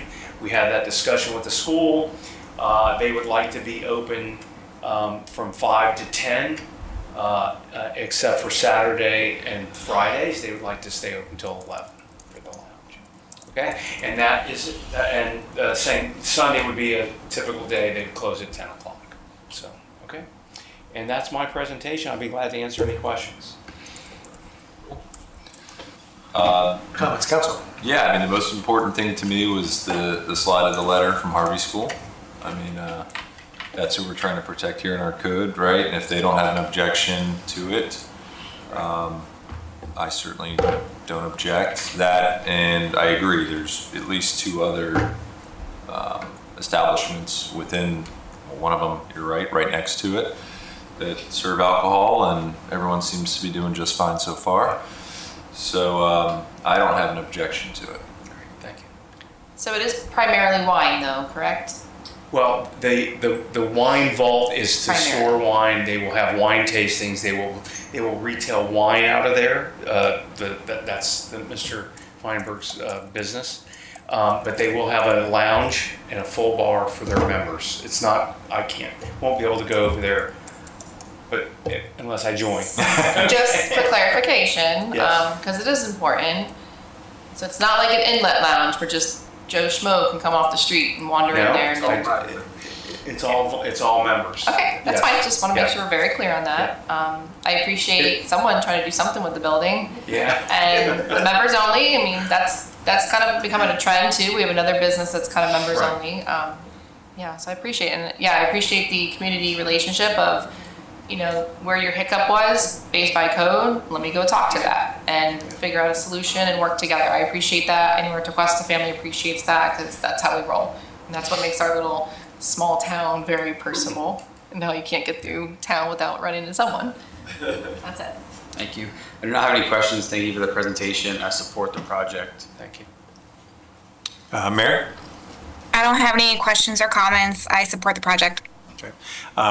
Thank you, George. Thank you, Drew. Welcome to Tequesta. Yay. I'm excited. It's a great place to be. You've heard a lot about it tonight. I think consistent with my votes in the past have been with a letter of support from the school. And it's very important that Nancy and her family agree to that in the school. So I have nothing but praise for this, and I know it's going to be successful. I like that it's member-based only, so there's really limited traffic, probably less traffic than the bank would have had back in the traditional banking days. So I'm in favor of this as well. Thank you. Any public comment? Do you need to do a public comment on this? Maybe I'm incorrect. No, we do not. Say again. Do you need to do public comment also? You just asked for public. Yeah. Okay. I didn't know. Oh, sorry. I just wanted to make sure that. I thought you wanted me to give public comment. No. Okay. Is there any public comment? Jay, you're not part of the public. Okay, there's no cards for that, so. And just real quick, walking through the potential motion. So here's the criteria you'd be looking at. It sounds like, I think you're familiar with the criteria. It sounds like you guys are supportive of the project. Just want to note that you are able to prescribe conditions of approval to zoning variances. You did that to Locals Pub, where you restrict the hours of operation. I think the applicant's already said that, but it can't hurt to make that part of your motion if you are going to make a motion to approve. And that's all I got. Thank you, Jay. I would make a motion to approve without any conditions. Can I ask a question on that Sure. motion? Is that based on the hours that the applicant presented? Oh, yes. Yes. So Okay. should I clarify that? I haven't written down. If you, Do you? Okay, yeah. I heard, so, I heard- yeah, maybe you I should. heard 11. okay. So I'll make a motion then. Please, yes. Make a motion to approve the variance requested before us with conditions of the previous stated hours by the applicant. Hours of operation, 9 a.m. to 10 p.m. weekdays and Sunday. Yes. Members Lounge opens at 5 p.m. Friday and Saturday until 11 p.m. 9 a.m. to 11 p.m. That's correct. And the lounge only from 5 to 11. Those nights. Okay, Members Lounge always We're 5. restricting that on. Yeah, the members allowed always 5. Always 5. Yeah, Okay. always 5 10, o'clock, 5 to 11. even on Sunday. I think we presented that in there. I didn't say that specifically, but that's even further restricting it on those weekend days. Okay. And is the applicant okay with what we just stated? Yes, we are. You want me to remake the motion, or is that good? On the weekend, on the weekend, when the school is not open, right, I would like to be able to have the lounge open earlier in the day. Oh, you do? Okay. Yeah, Okay. if that's fine, if that's not a problem. So weekdays, 5 p.m. to 11 p.m. Till Right. 10. 10. Yeah, which Karen didn't tell me how to do. She didn't have any problem on the weekend because she did it to be with the school. I just want to make sure I get this right in the order. Can you Okay. just, I'll remake it, but we need to know what time. 12 o'clock. 12 o'clock. Hey, Drew, how about, can we have Drew come up for the Sure. record and Sure. introduce himself? And thank you. Hi, my name's Andrew Feinberg, Drew Feinberg. What do you? Just what your requests for the hours. Oh. Each day. Oh, so the hours each day? Yeah. So Monday through Thursday, 9 a.m. to 10 p.m. The lounge would be open from 5 to 10 on Monday through Thursday, as well as same hours on, well, the lounge would be open on Sunday from 5 to 10 as well. And oh, no, sorry, I apologize. I'll get it right, guys. I don't get up there too often. So Friday the lounge is open from 5 to 11. Saturday the lounge is open from 5 to 11. No, Saturday the lounge is open from 12 to 11. Excuse me, 12 to 11. And Sunday the lounge would be open from 12 to 10. Okay, did I get that right? Yes, you did. All right, I'm trying, guys. We've been here a long, long time.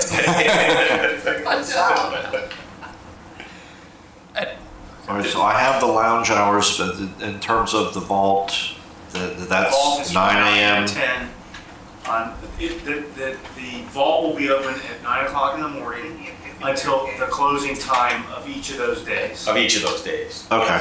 Yeah.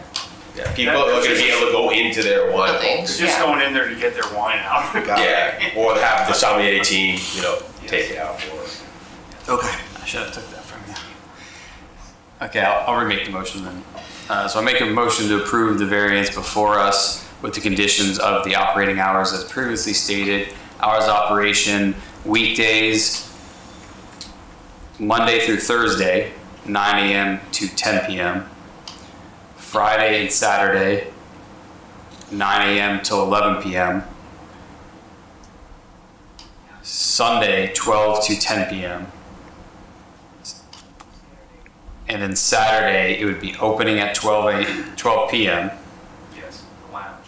the lounge. And then the members' lounge would also be open at 5 p.m. on the other day stated. Is that correct? Yes, On the weekdays, yes. yes. Except for Friday. Oh, no, Friday. Sorry, I'm gonna give them out. So Saturday and Sunday, the lounge would open at 12. Right. That's the weekend. Correct. That's the only days that it's opening up early. Correct. Saturday closed at 11, Sunday closed at 10. Yes, sir. Understood. I think we got it. I think we got it. Right, George? Can you send that to me and I'll verify? I'll second. I think that. I'll read it again if needed. Mine was way easier. Yeah, you did it. So we got a second, right? I seconded. We have a second? Okay, all those in favor? Aye. Mayor? She tried. I can hear it. Okay. But no. I said aye. Okay, thank you. All right, motion carries 5-0. Thank you all very much. Thank you. Thank you very much. Welcome again, Drew. Looking very excited about this. Cool, us too. Last item on the agenda, number 18, resolution number 0126, a resolution of the council authorizing a write-off of uncollectible inactive water accounts. Utility Director Felsberg. Hello, Mayor, Vice Mayor, Council, Allison Felsberg, Utilities Director. So customers are billed for their water monthly, and that's for the previous month's usage with payment due within 30 days of that billing. Typically, our customers do pay on time, but we do have a small majority that do not pay.